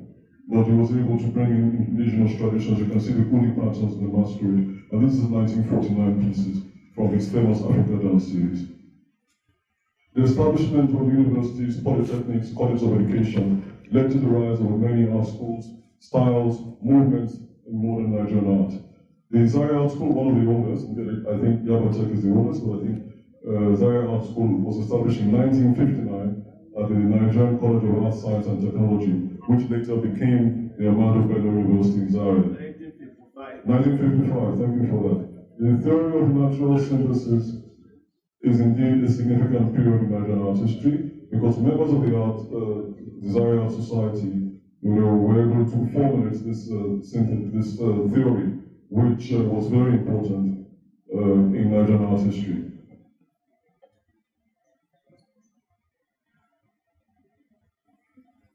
We had very many great artists from that period, including Yusuf Grillo, Demas Woko, Bruce Nobakwea. This is a piece by Demas Woko. And if you remember the earlier knock terracottas, you can see some stylistic similarities between the works, especially in the treatment of the eyes, nostrils, and the mouth. So you can see how the traditional characteristics have influenced even the modern artists who were able to synthesize those two forms. Here you see the Uli patterns, and this is a work by Uche Okeke, who was the arrowhead of what people like to say, the scholars like to say, the arrowhead of the natural synthesis theory. Yusuf Bello, this is a very important piece, and you can see the geometric forms that were very evident in traditional African sculpture. You can see the geometric forms and shapes in his work. Here you have a painting by Bruce Nobakwea, very important Nigerian artist as well, and you can see the elongated forms. And he was very, his work imbued a lot of indigenous tradition and folklore. Other artists of substantial stature and contemporaries of members of the Zara Society are Bernard Salve and Arabo Mapai, and their work achieves much the same fusion.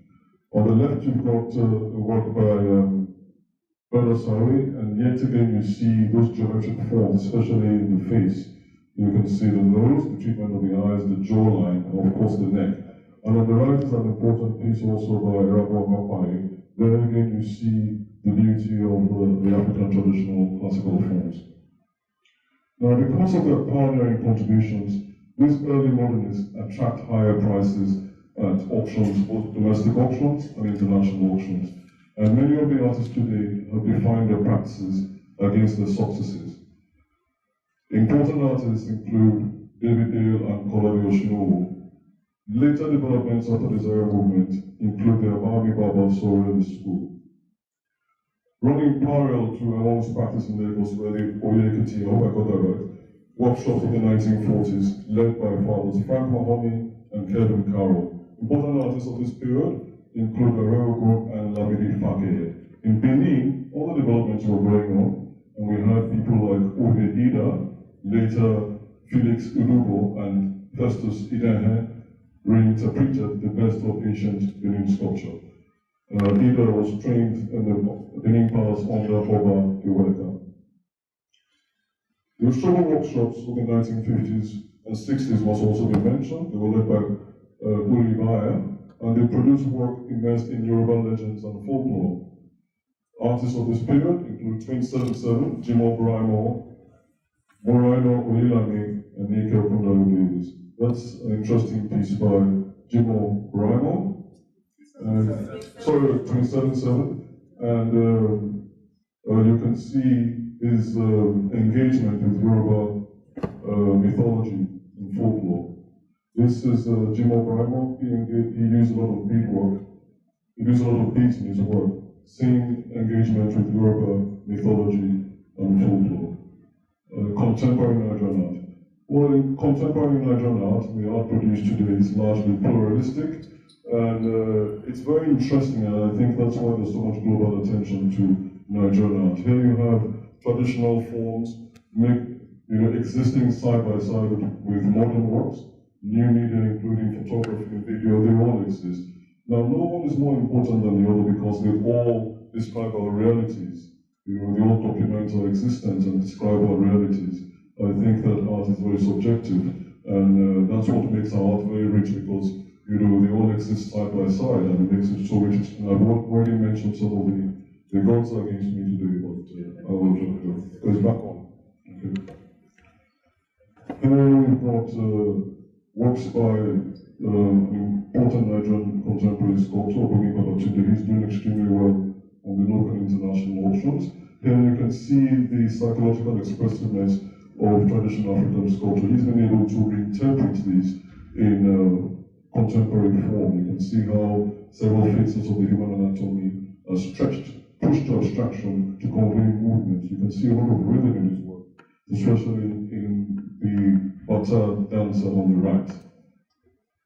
You can see that sometimes they draw from the old masters of the past. On the left is a work by Benno, Africa Dance. Alliances, and you can see again the form. It was created in 1982, and even on the earlier, you see elongated female figures by the same artist, Daniel Wong, and you can see that same psychological expressiveness, especially with the torso and anatomy, where they're pushed to almost abstraction to convey movement and rhythm.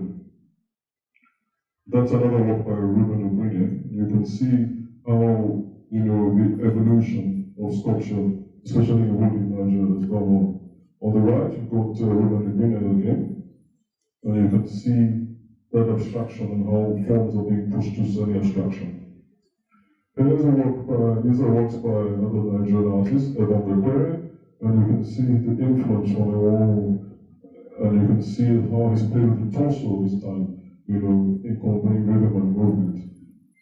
These are some of the sculptors who are working today, even in wood. And here there's another realm of artists that work with found materials. They repurpose materials that you see in the environment, and they also engage, apart from the political undertones in their work, they also engage with sustaining the environment. You have Deola Balogo on the left, and he's working with rubber tires, and he's talking about the history of these materials because rubber tires definitely move along the tracks, so he's bringing a bit of that into his work. He's also concerned with environmental sustainability. On the right, you've got Rakib Bashar, another important Nigerian artist, and he is also respected as an academic at the Yaba College of Technology. You can see how he's used aerosol cans, and he slits the tops off, and he's using that in his work. So that's another group of artists that work with found and discarded materials in the environment. Here is Ernest Wokcha, who works with rubber tires again. He's doing extremely well. Nena Okuri is a Nigerian artist who works in diaspora, and she's using plastic bags to create some of her pieces. Same as Ifoma Anyeji, same plastic bags. Another very interesting artist who is also concerned with the environment and its preservation.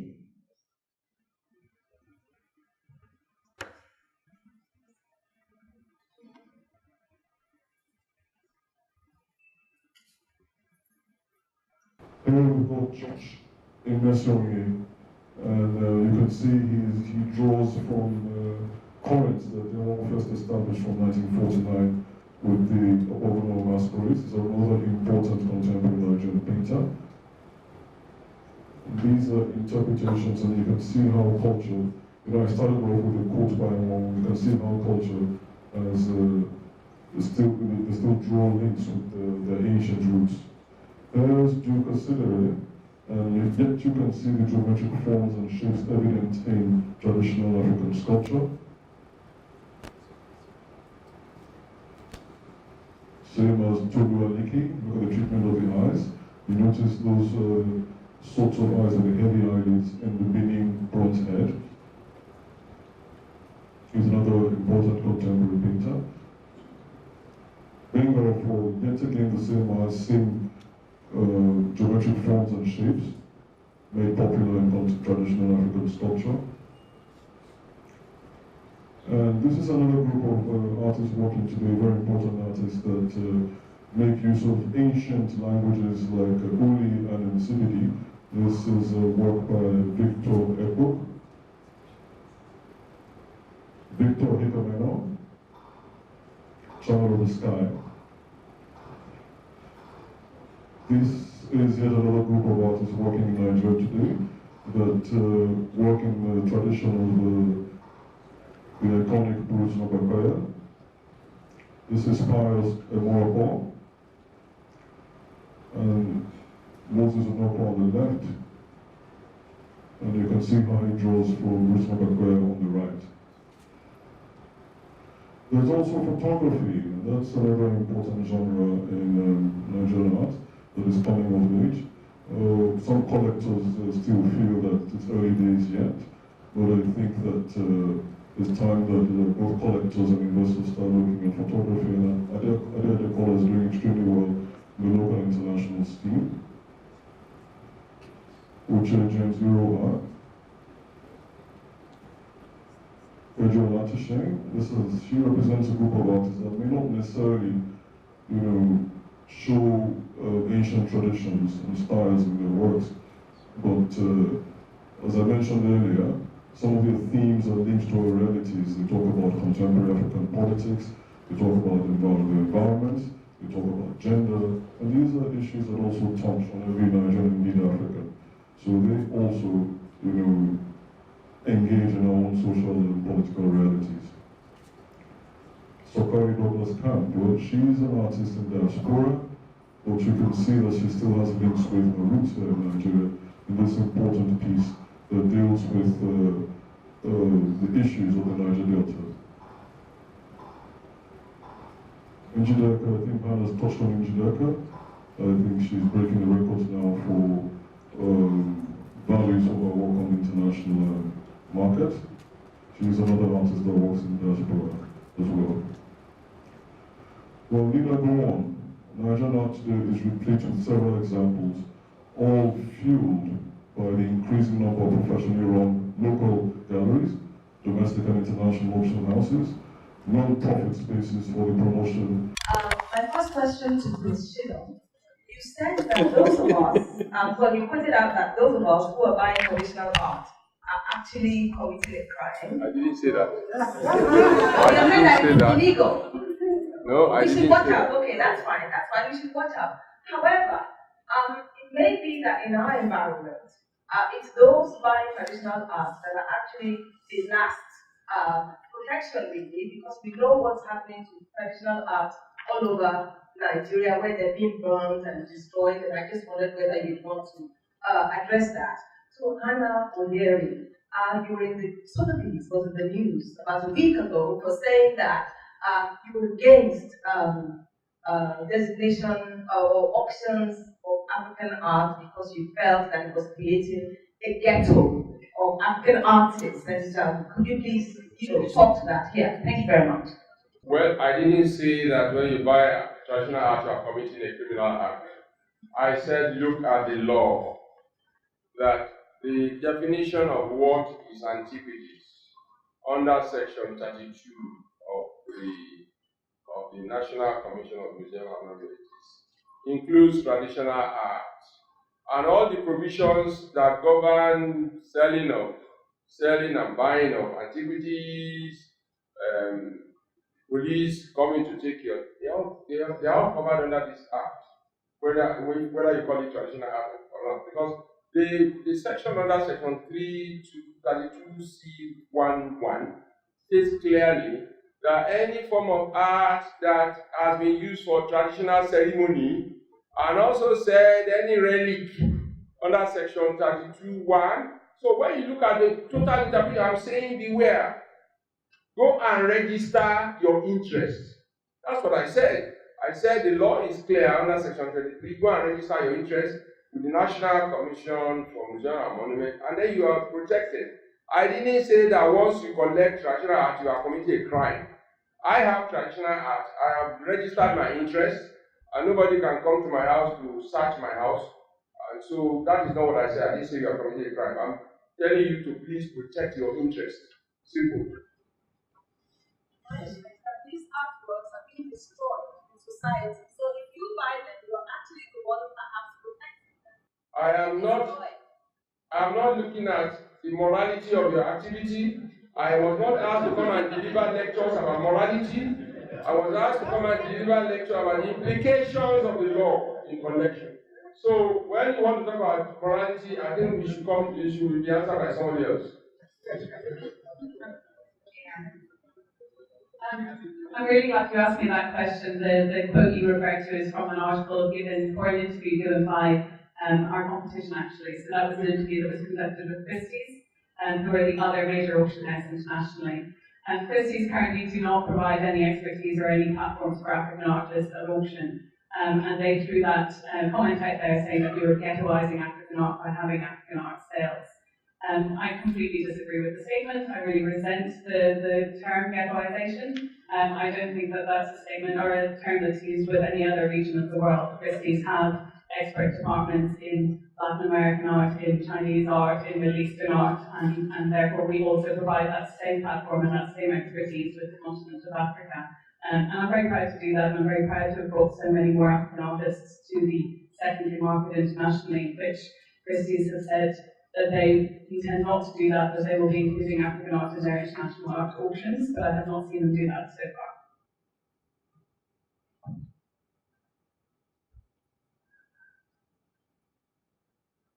Thank you. My name is Sam. I'm a practicing artist, also president of the Professional Fine Artists of Nigeria. I want to know, I'm directing this question to Hannah, and I want to know, the field of professional fine artists have been able to participate in some auctions, and actually we were able to give them a dedicated page, some dedicated pages in the Warhouse.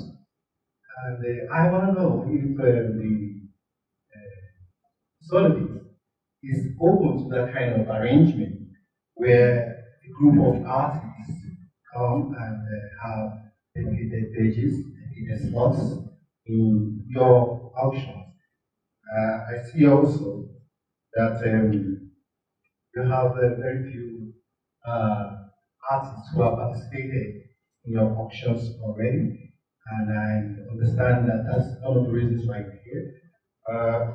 I want to know, there's a lot of things concerning modern, contemporary, post-modern, all that going on all over the world concerning art. And Nigeria, I mean, I'm speaking from my own end of town. Nigeria, we the artists here, we don't understand the glory around all that. So we just walk and we don't understand all these things. And there's a lot of dimensions to Nigerian art. It's a block, it's a block. I mean, there's a lot of dimensions to Nigerian art. There's a spiritual side of it. There's so many other directions to Nigerian art. What I'm asking now is, what are the criteria that you use to select the artists that are to be auctioned in your auction? Because I know that from the European, excuse me, from the European side of it, there must be the bias that can pop up here and there. Thank you. Okay, thank you for your question. We have three very straightforward criteria for inclusion in our auction. We want to know that an artist already has a strong auction record, so we have a threshold under which we don't sell our works of art, so we're looking for artists that consistently make in excess of £10,000 at auction. We want to see a strong primary market internationally, so we want to know that those artists are represented and collected internationally because we are catering to an international audience. And we also want to see artists that are being collected and shown by curators and museums worldwide. So those artists that have gained reputations outside their home countries. I think that there are other players in the market that need to do a lot of work to build up an artist's reputation before they come to an auction house like Sotheby's, which really operates at the very top end of the market. Secondly, we are working on the secondary market, so we don't usually take new consignments directly from artists. We are looking for works that have been in private collections for several years, and then we offer a retail platform or resale platform for those works of art. So usually a collector will have bought an artist work maybe earlier in an artist's career, they've gone on to develop a reputation, and then when somebody is ready to sell a work for whatever reason that is, then we can provide a resale platform for them. So those are the criteria, the international reputation both among collectors and in museum shows. And also, like I say, we offer a secondary platform, so we are reselling artworks. We recognise that there are a lot of other players whose job it is to provide a primary market and to build an artist's reputation to the point where we would be putting them into auction. My name is Sandra Obiago. I'm the art curator at the Wheat Baker. Oliver, I'd like to commend you for this very, very insightful and timely events, and for pulling together such a great, um, intellectually stimulating group of speakers. I think as the week maker, is very committed to having conversations like this happen to strengthen the art market and also art appreciation in Nigeria. I have a question for Oliver. In your presentation, I felt that women artists were a little bit underrepresented. And as an institution, we are organizing yearly exhibitions that celebrate women artists in Nigeria. I know that there's also an issue with documentation of our artists generally, so it would be really great if you could mention or share your ideas about how you are supporting the documentation and the showcasing of artworks that are being done by some of our best artists, which also happen to be women. Thank you.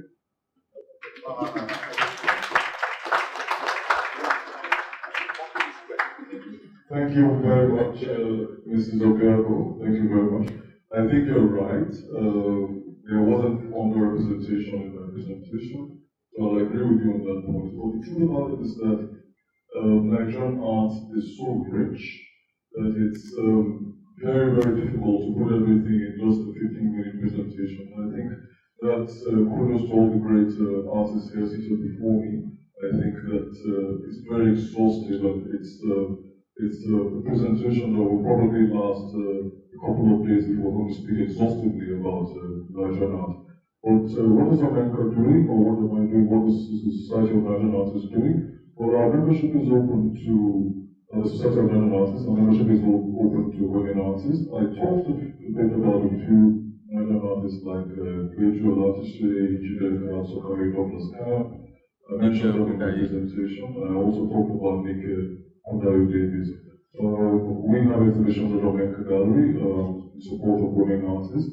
In terms of documentation, there have been other great women artists like Clara. I keep forgetting how to pronounce. I think it's Etsun Godaga. I don't know how to pronounce the name properly. And I know that at Omenka Gallery we've tried as much as possible to facilitate research into her work. We've also tried as much as possible to facilitate work into the work of Africa Kong, another great Nigerian artist. So these are some of the things that I mean, we do on a personal level to ensure that African female Nigerian female artists get the proper visibility that they actually deserve. Thank you.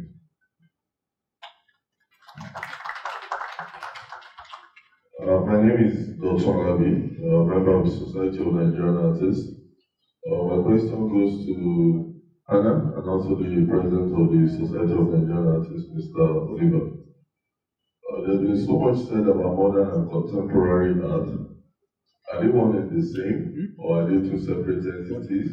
I would like to have your take on modern and contemporary art in Nigeria. Thank you. Yeah, that's a great question, and the terms are slightly arbitrary. In the ocean world, modern usually refers to late 19th century, early 20th century works of art, with the cut-off period of the Second World War. So usually modern art is up until the Second World War, and then contemporary, what we call contemporary, is really post-war and contemporary art. With regards to the African continent, I think the definitions can be shifted a little bit, and I would consider usually you would have the kind of post-colonial period would be the same equivalent rather than post-war and contemporary. We would talk about post-colonial and contemporary. So modern art tends to be the first half of the 20th century, and contemporary would be later on, so 60s, 70s onwards. My question is going to the lawyer, the legal practitioner. I am Linus Iyemia Seidoa. In every other part of the world from my research, I feel what I've studied about copyright is more from the Western world than local. If I have the sign of C boldly going alongside with my work when publishing it anywhere, and if you copy my work, I can sue you without being any notification to copyright. I wouldn't know if that's obtainable to Nigeria. But I feel when you notify the public the work you are publishing, with the symbol of the sea. That is enough to speak that this work is original to me. Thank you. Well, I think I answered your question. The law is very clear under copyright. I can put C behind my work, which I copied from you. You have C behind your work, but I can put C, but I go straight to the Nigerian Copyright Commission and register my work. I tell you, you are going to be a defendant. I will sue you. Because I was the first in time to register that your C. I think I was very clear. It is not whether you put C or you put W. Go and notify the National Commission for Museum and Monument about your copyright and let them register it, and it will be registered, and then you'll be the first in time. I was very clear about that. Thank you. My name is Theodora Abikwa. I am an artist and a visual designer. I actually have a question for Anna. And my question goes like this. You actually, you said something about it being selling like the very best of Nigerian art, and someone asked the question how you're able to gauge what is the very best. But I also wanted to ask, as an investment kind of buying art for investment, how do you predict that someone is going to be a very best artist? Considering the fact that you said 10 years ago, Deca was selling for $25,000, and I'm sure before then she would have been selling for cheaper than that. So, how are you able to gauge, project how someone is going to be very best artist? That's number one. Number two, from what I saw, actually, I saw that from the sales of from the last fashion sales of Sotheby's, they sold a couple of African artists, two female African artists and all. And there are a lot of African artists who are actually female African artists who are actually doing great work. So how are you able to close that divide? Since you said that you're acting as a secondary buyer, so how are you able to close that divide? Because I'm in Nigeria and I know that most times things in Nigeria are very, very slow. And we have a lot of us in Nigeria here. But both of them who you actually sell, who actually sold for that much price, they're internationally known, they're exposed. So how are you able to close that divide to be able to get more Nigerian artists if it means having to push the primary people you're supposed to work with and all that? So how are you able to close that divide between us and them?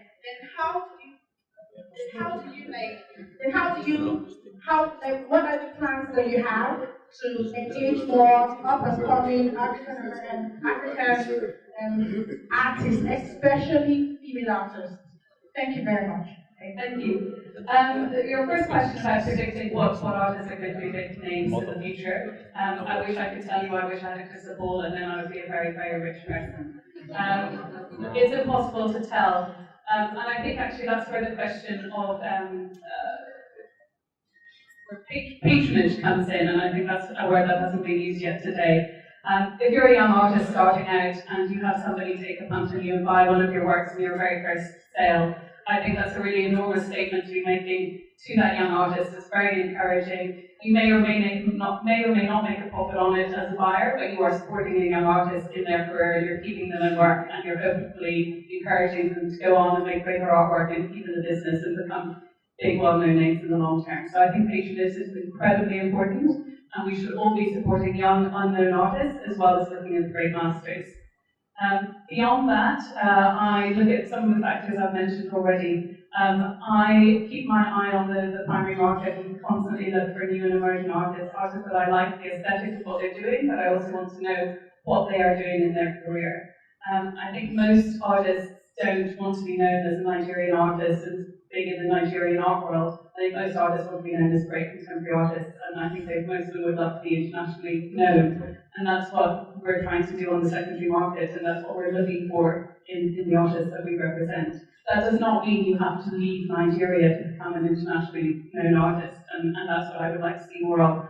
The artists being celebrated and promoted here in Nigeria, but also being able to engage with the international art world. I think there are certain steps that are happening rapidly. So the new museum is incredibly exciting, both to engage with the Nigerian public, to be able to see great art from this country, but also hopefully for international visitors to come to Lagos and be able to see the best art that Nigeria has to offer.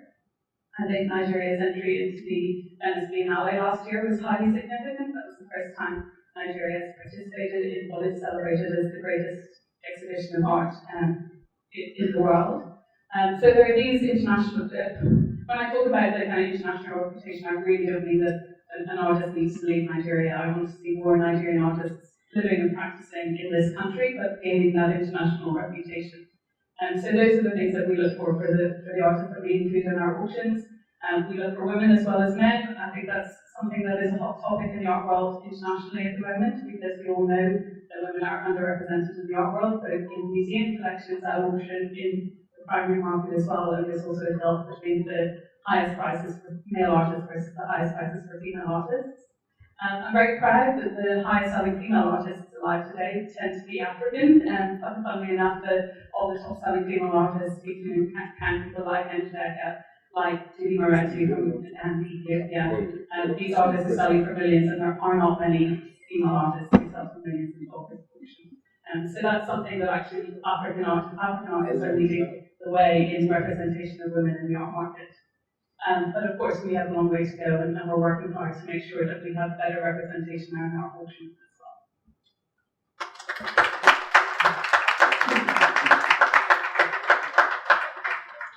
By the way, those are people with my name and names, and I'm living a dream I cannot believe, because I've often wondered why at every gathering, the top premium exhibition, you have top executives, like a minimum of 50 in a room, bounded by fine art, and yet we can't access the capital market. So I want to say thank you to the collectors, the artists, and the organizers of this event. Now, the challenge for me and the question is, what will be the action plan? Because Anna alluded to the fact that it is not really their business to get that value chain, to further enhance what we can bring to the table on the global market. Whether we are doing it for tourism, whether we are doing it for investment, even though we are talking about investment here. But there are other very, very detailed things from the artist side, from the collector side, from those who just want to keep us running. And I want to say it would be nice for us to have a kind of action plan after here, so we can live thereafter and say, yes, we are truly doing something for impact, art as an alternative source of investment. Thank you. Hi, banking on what he has said, what you have is, I was thinking, could there be a coalition between the SNA and banks? Because the government is not helping us. So why don't we meet, why don't the banks approach the government on behalf of the artists? We are only strong, we're only strong together. We cannot act as singular entities. The artists alone are weak. The collectors alone are weak. So why can't we form a coalition? I watched your commentary by Barry Arvich, inside Blurred Lines, inside the contemporary art industry, 2017.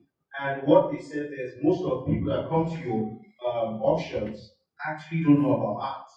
They meet people like Jessica Slotty in this context, people who are well versed in understanding what contemporary art means, and these people just move money around. So what I'm saying is that why can't the banks and the SNE and other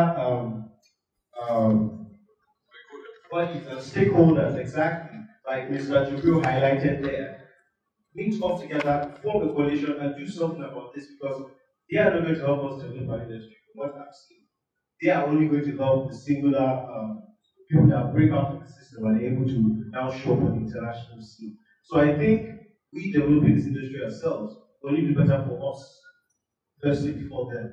So I think we should look forward to an action plan, like he said, after here. Thank you.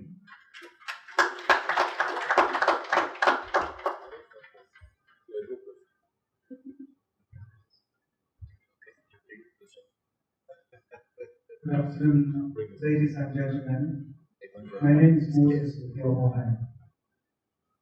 I actually want to direct my question to Jess, because I don't say it's really tough.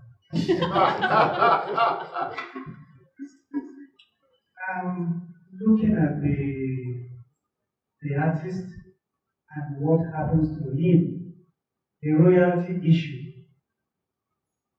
What's your take? Because I don't think artists have been enjoying this.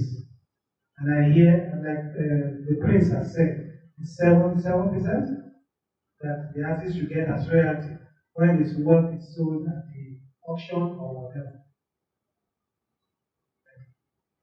Thank you, Moses. I'm working on this issue now, and I hope in a couple of months I can publish something on this. Been doing a little bit of research the past months on resale or royalty rights in Africa. I can tell you that there are 18 countries present in Africa that have laws that provide avenues for this, but except in music, or let's say in the visual arts, it is not implemented in any of the 18. And the main reason for that is that we don't have structures to collect this money.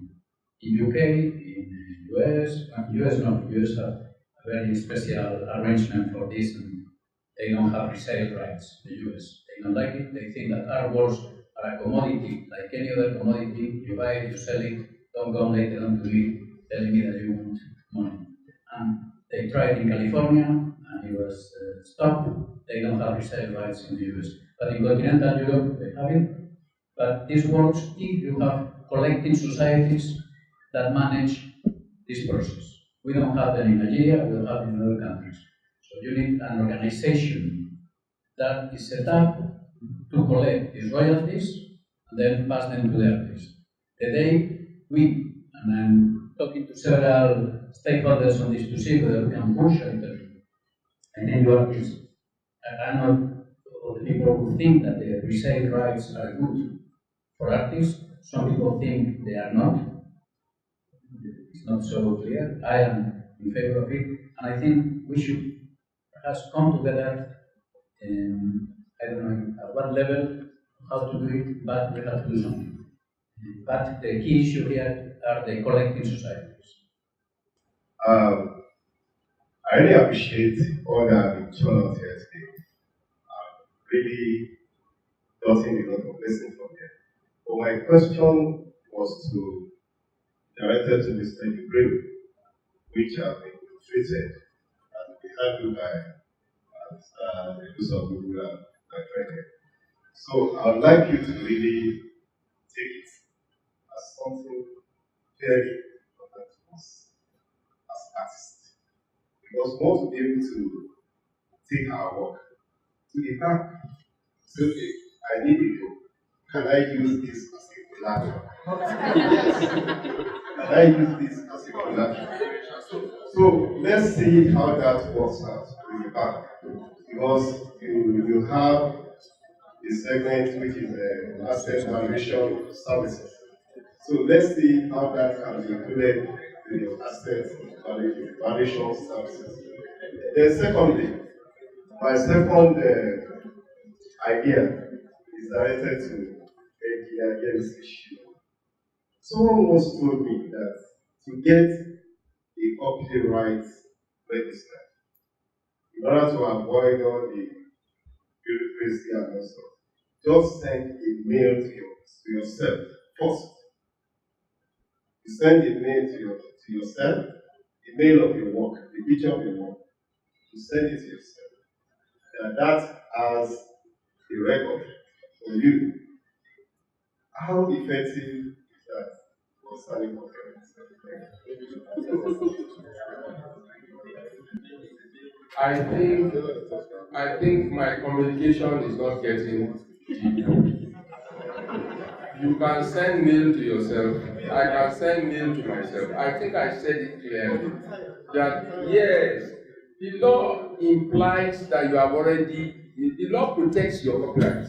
It's an implied protection. But it requires you to go and notify the Nigerian Copyright Commission. And I said under section 10, it says the first in time is what matters. Now, if you send mail to yourself, no problem now. I send mail to myself, no problem. Then we go and prove who sends mail to himself first. It's clear now. I talked about notification. Go and notify the Nigerian Copyright Commission. It's very simple. They have offices around. Look, with photographs, I attended a conference where I gave a lecture on copyright. And photographers were even, I thought a photographer would challenge me here. Now look, I have photographs of about 50,000. How do I register it? I said it's simple. Get hard disk, store it, take it to the Nigerian Copyright Commission and register it.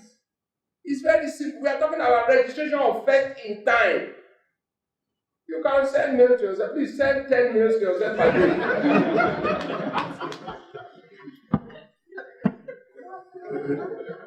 Okay, let me address the comments, and I think there was a question in there around the action plan. I want to assure you that this is a subject matter that predates all of us in this room, and you are right. We cannot continue to wait for the government to solve all the problems. The auction houses play a crucial role in this entire value chain in the art ecosystem. So having Sotheby's start the auction, Africa Contemporary Auction last year, is very important, and it gives confidence to the art market. Having the art fair in Lagos was very helpful as well. And there are other aspects of the value chain that needs to be developed, but it's not for the government, it's for all of us in this room. And it's not just for the banks. It's for all of us, not just all stakeholders in the system. So whether it's education, like what we're doing today, or it's research, which just does with the Nigeria Art Market Review, or storage, or galleries, or valuation services, insurance, all of these aspects of the value chain need to be taken care of by, I would argue, the private sector.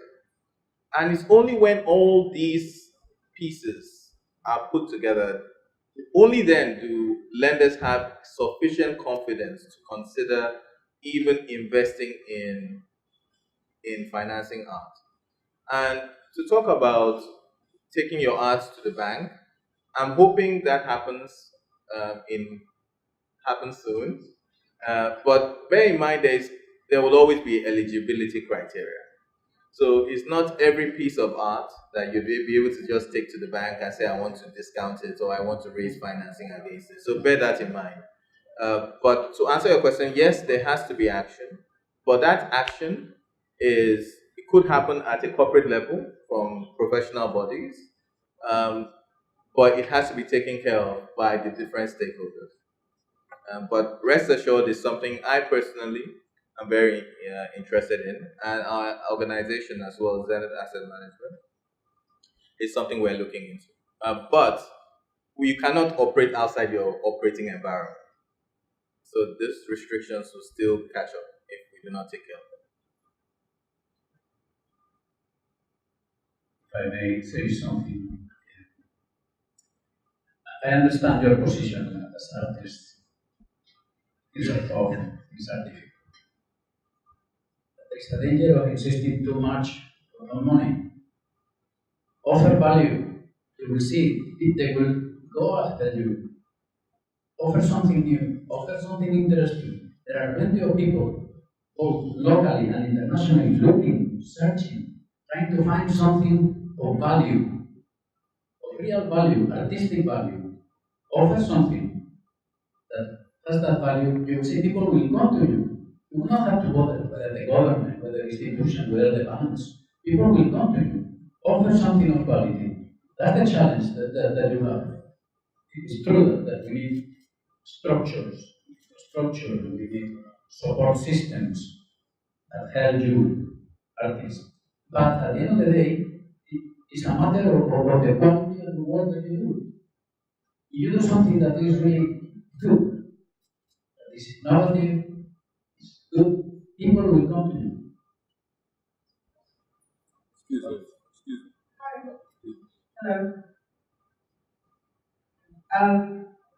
Excuse me. I would like to make my contribution on this. Every commodity in the market thrives if there is free flow of information. One, if people try to gather data and consistently over time measure data and show history of performance of the product. The stakeholders of that market have to have interest in that market, in ensuring that prices are properly monitored and given their proper attention. They have to invest in technology. We must invest in technology. I'm a chartered stockbroker. The stock market did not just wake up one day and you can say, Nigerian breweries is worth 30 kobo today. No, it didn't just wake up that way.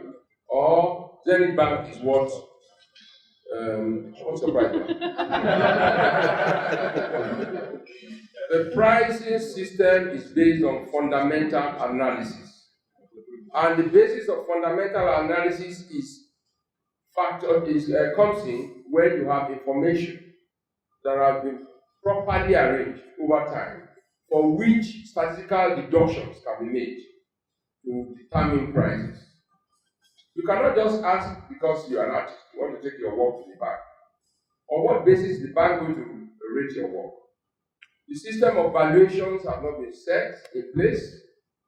How do you determine the price of an artwork A as different from that of B when you don't have information of performance? Hannah mentioned the issue about strong performance in the market. She mentioned certain issues. These are what they use to determine price of artwork. Do we have the information here? No.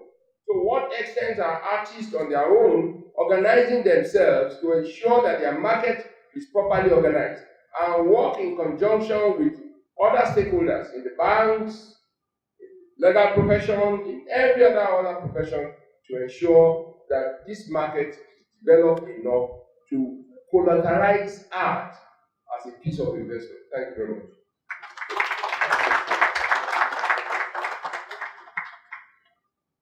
Well, I'll take on from what the previous speakers spoke about. I think the objective of this seminar is first educating. I think it's very important that we educate ourselves on not only the rising value of Nigerian and African art, but also the factors that cause the value of our art to rise. I think I'll speak directly first to artists, because that's my primary constituency. I think that the previous speakers have touched on various aspects, including what makes an artist's work valuable. Professional practice is very important. It's also very important to work in conjunction with galleries. There are some professional galleries in Nigeria, and I think that it's very important. While an artist might be able to sell directly from his or her studio, I think it's very important to have a gallery represent your difference. You know, the statistics I think that Anna is speaking about, there's no provenance for your work. You know, and these are the things that the gallery will do. They will guide the artist, you know, making sure that your works are properly curated, and you always put your best foot forward. And many galleries are able to take the artist to international art fairs and support publications of the artist. And these are some of the things that, you know, major collectors look at when they're buying art pieces. And these are some of the factors that separate, you know, an emerging artist from an established one. So I think that an artist need to take cognizance of that fact. Jibril has spoken about opportunities in the market. And I think I'm also speaking to businesses there.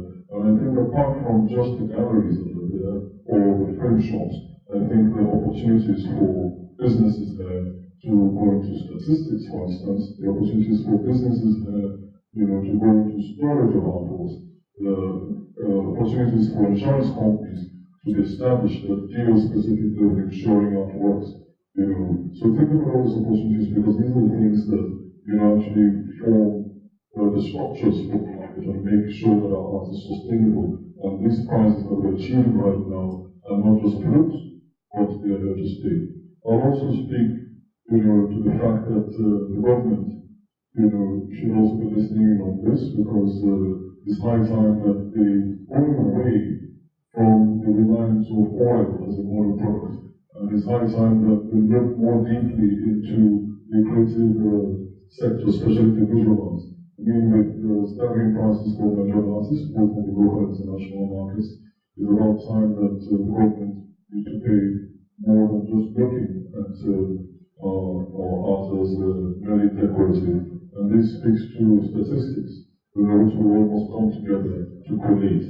I'll also speak about action plans. Now, what are the action plans that we have? We hope, first of all, to make sure that this seminar, this is the second in the series by Omenka, and we partner with Front going forward, Front Foundation going forward, and I think that there are going to be many more seminars like this that are going to be very educative. We're not only bringing in those artists and collectors, but also private wealth managers because they need to understand the value of art. How does it rise? Who are the artists to look out for? How can you plot an artist's trajectory? Why should this artist be more important than the other artists? Well, it also speaks to how many exhibitions the artist has had. Where has the artist exhibited? What do his peers say about him? These are things that what is important to narratives of art within his own space, his own country, and also to global international practices. So I think that these are items that private wealth institutions and private bankers must look into as well. And it's our job to make sure that we're well educated, ensuring that there's sustainable sales, for Nigerian artists. I'll also speak about the fact that we hope that this doesn't just stay at just the seminar level, but we're able to partner with tertiary institutions to make sure that art as an alternative investment becomes even certificate course or even degree courses in our universities. I think this is very important because I see a whole industry emanating from these efforts. I also want to look at and then the SMA is that IFCUSM is a regulatory body to ensure that artists are well represented, not taken advantage of. The SMA, for instance, is fighting for artists' resale royalty rights. Presently, at the National Assembly, we have a bill going to ensure that artists are able to benefit long after they've passed on their heirs and their estates, are able to benefit. So that for me is like the final piece in the jigsaw puzzle to ensure that we have a well-structured environment for artists to make progress and for artists to contribute, to our nation's economy where it ought to be. I think essentially this is what the action plan is going forward. I have no doubt that art will take its rightful place, as a major contributor to our national economy. Thank you.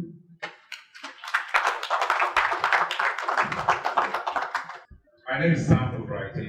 I'm an artist. I'm a very famous artist.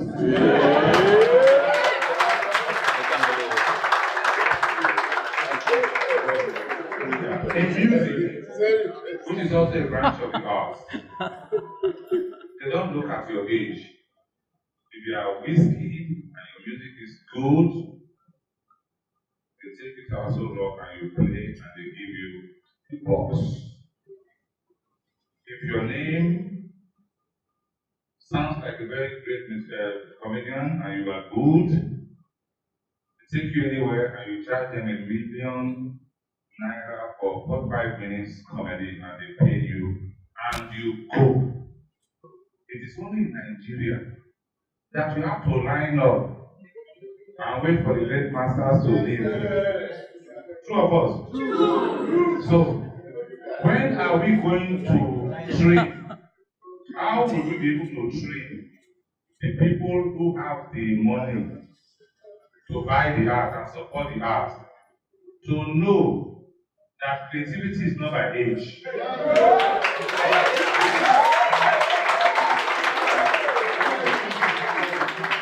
That contribution is not based on your year of graduation.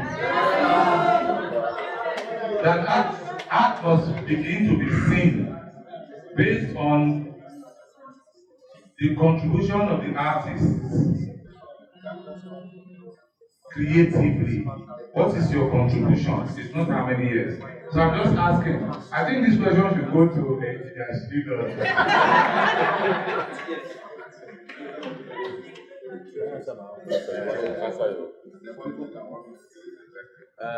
Sorry, I just want to recap the question before, not a lot of varieties question. I'm talking about the gentleman who asked the other question. Just to recap, your question is, what advice would you give to a collector or an investor interested in collecting or investing art, right? So, I would advise one of two things. The first advice would be get an art advisor. And the art advisor, if they're doing their job correctly, would get to understand, one, your budget, understand your reasons for collecting, understand your personality, what kind of art may fit into what you are interested in, whether it's your space or your decor or what it is you're looking. If it's good art collector, a good art advisor, they would be able to guide you through all of that, handhold you, so you don't make mistakes as when you start. Otherwise, you may stumble initially. But if you are unable to find an art advisor and you're doing it by yourself, my advice would be educate yourself first. Okay, so, and how do you educate yourself? And I think if someone here talked about showing interest, you have to be interested in art. First, things like art fairs. Okay, before we go to art fairs, visit galleries. Get to go to the gallery, ask the curator or whoever is looking after it, what kind of art is this? Who is this artist? Why is this one more expensive than the other one? What kind of technique is this? You listen to podcasts as well. A lot of people don't do that here. I recommend it highly. There's one I listen to quite often. It's called Art Tactic. You could also educate yourself by going on, there's some online applications or websites that also help you with the price of art, like artnet.com. There's Mutual Art. There's Art Cloud. Even if you're an artist, it could also help. So there are lots of ways you can educate yourself first. When you then are ready to start buying, my advice, and this is if you're doing it yourself, my advice is, and it's not a very popular advice, is it's buy with your eyes and not your ears. Because when I started, people were like, this one is selling now. This one is selling now. This one is going up. And when you look at the work critically, technically some of them are deficient. So first of all, buy with your eyes. It's something you must like. But for it to make sense, buy what you like, but know what you're doing. It has to be backed up with information, with knowledge. I was speaking to Prince Shilo and he gave me very good advice, because when I started, someone gave me a big book of 100 Nigerian artists and says, just buy all of them. Yes, 101, yes. And I did. I started buying most of them from the 1940s all the way down. And then I met a friend of mine and she saw it and said, your collection is very nice and very strong, but it's like an old man's collection. And initially I felt insulted, but it was true. She said, who is telling you ought to be buying, and this is the same advice he gave me. Buy the people of your generation. Who is telling your own story today? Prince bought the people. I know, Nobolu, Benewon, did I get that right? Who is telling our own stories today? I challenge you to name 5 young artists that excite you today. So my advice would be first educate yourself. It's always great if you have an advisor. I promise you, it's the best way to go. And if you can't find anyone as an advisor, a registered advisor, please meet collectors, people of note. I mean, Jess is here, of course. He'll be very happy to help. But please get an advisor. If you can't, educate yourself first and then buy with your eyes. Thank you. Oh, Brian, I bought you 20 years ago. How old were you? I was already retired. 20 years ago. On a serious note, it is very easy for a young artist to be noticed by collectors. It is not true that old people's work sell and prevent the young ones from selling. When artists come for residency in Oyasa, I give them art marketing. I happen to be a chartered marketer. I give them art marketing lessons. And I tell them that the world has left the world of newspapers. Instagram. One day, about 5 weeks ago, I opened Instagram and I saw one work, fantastic work done by Moses Ogono or something. Ogono. And I said, what? Ogono. Whatever. Fantastic piece. And I called ABCD. I said, who is this artist? Can you get me his number? He got me his number. And I called him. Have you sold that work? He said, it's gone. Who bought it? I don't know. Okay, fine. What has he done? He's put his work on Instagram. Nobody puts age. When you put your work on Instagram, nobody puts your age there. Collectors will look at Instagram and love your work. Facebook, Kesa Babatunde did art residency with me, spent 5 weeks with me. And one of the things I trained him about, go on Facebook, go on Twitter, go on Instagram, do WhatsApp. I tell artists, I don't go to exhibitions that regularly again. But I buy works on a daily basis. Because people send me WhatsApp of their works done. And when I look at it, I say, wow, this is beautiful. I send a message back. Can I see the work? When he brings the work and I don't ask him what is your age. The same thing with those who put their works on Facebook. You know, the most celebrated Nigerian artist today, I taught him how to become famous. Olumide Oreshegun. Olumide went, used the Facebook, and popularized himself. Every time Olumide will finish a work, I will call him and say, Olumide, can I have that work? Somebody has seen it on Facebook and bought it. I will laugh. I taught you this technique. Now you are using it against me. The guy is a young person. I have Jess Castilotti introduced me to Olumide Oladipe. I went to Jess Castilotti's office and I saw Olumide's Oladipe. I said, we were talking about something different. And I told Jess, who is this artist? He said, you like it? I said, yes. Can you send it to me? I didn't ask you, Jess, how old is the artist? He came and he has done some nice works for me in both Lagos and Abeokuta collections. Kesa Babatunde, the same thing. On Facebook, open your Facebook anytime. You see Kesa Babatunde showcasing what he has done. Nobody asks you about your age. Use the information technology world to sell yourself. If you are old, use information technology. If you are young, use information technology. Jewelry,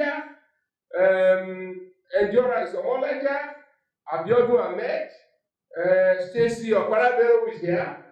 They go on Instagram, they go on Twitter, they go on Facebook.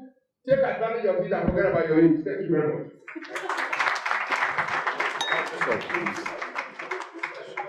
The first one is I believe that time has come for Nigeria to have a market of art. And I'm saying this because sense of respect and dignity. I will not disclose who am I will not disclose my interest in why we should have a market. But the only thing I will say is that you need to define the word market. defining the word market, then you will know whether the time has come or not. But I will share my experience with you. Film industry, they got their funny. Because on a similar occasion like this, there was a young man called Adesoya who was managing director of film industry. And then we worked out to set up a committee of film industry. And I can recall I was there, they were able to bring in Patitomi and somebody else, about 2 or 3 people. Eventually, we got to the report. Government did not want to implement it. I stood out and said, we must have something of this thing. That's one side. The other side, let me just summarize by saying, let me thank all the speakers. They've made a good presentation. But please, don't let this talking end here. I always said there must be a conversation. That conversation must turn challenges into opportunities. And I believe that there must be a way where a knowledge incubator should come up. People have their own different ideas, their own different views. If you are going to have, I've listened to the gentleman who made a presentation on investment, on investing in shares or investing in artwork. With due respect, I spent about 40 years of my life trying the process of investment. But I think there are some comments that I believe that people does not want to hear, but they must hear it. Some artists overprice their work. Will the market accept it? 2, what information do you have? MSC has raised a number of issues on this point. But let me say this. If we are to move forward, I believe Omenka and others must take this to the next stage. You need, I will not say more than that, but please, I want to advise, let this be the beginning of good things. Nobody will come from outside to do it for you. You have to do it for you, for yourself. I'm sorry if I have to tell you this. I spent the last 25, 30 years of my life on the global scene. I've been a collector for years. I've promoted artwork in this country and the other cities. And I remember a few weeks ago when Toya Yosho was telling me, all these gentlemen, they have so much. Please don't allow them. I thank you.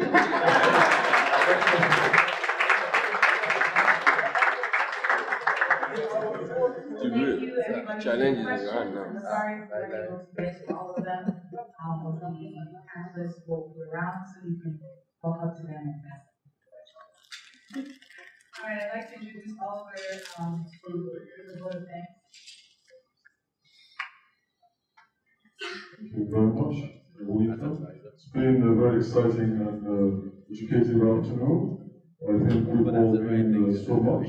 I'll start by thanking our distinguished audience, giving a wonderful, marvelous audience. We have a lot of important people in the audience. We've got collectors like Larry Shola here. We've got great artists, Amo Brody, Joseph Wigo, Steve Jerry Bahari was here earlier. Those collectors like Pixley Confine have also made their inputs, and of course, many more artists. We've got the German study of modern artists Lagos here. We've got the president of the Guild of Professional Fine Artists of the Society of Nigerian Artists here. We've got Mr. Dr. Lavi, the immediate past chairman of the Lagos chapter of the SNA. I think I want to say a very big thank you to all of you. I also want to say a very big thank you to our distinguished speakers, led by the keynote speaker, Anna O'Leary from Sotheby's. There's also Prince Yemisi Shima, Jubile Makele, and of course Jess Castellote. Very big thank you to all of you. God bless you all. We can't leave without also saying thank you to our distinguished sponsors, Zaid Capital, Access, and of course our host, the Wheat Baker, and our partners, Ford Foundation. I don't know if Mr. Frank Momo is very shy, We'll say a big thank you to him as well. We'll also say another thank you to, slips my mind now, but you will come back. You come back. So, Darren, thank you very much to you for attending. Thank you very much. It's been a wonderful afternoon. God bless you all. This is just the start of many things.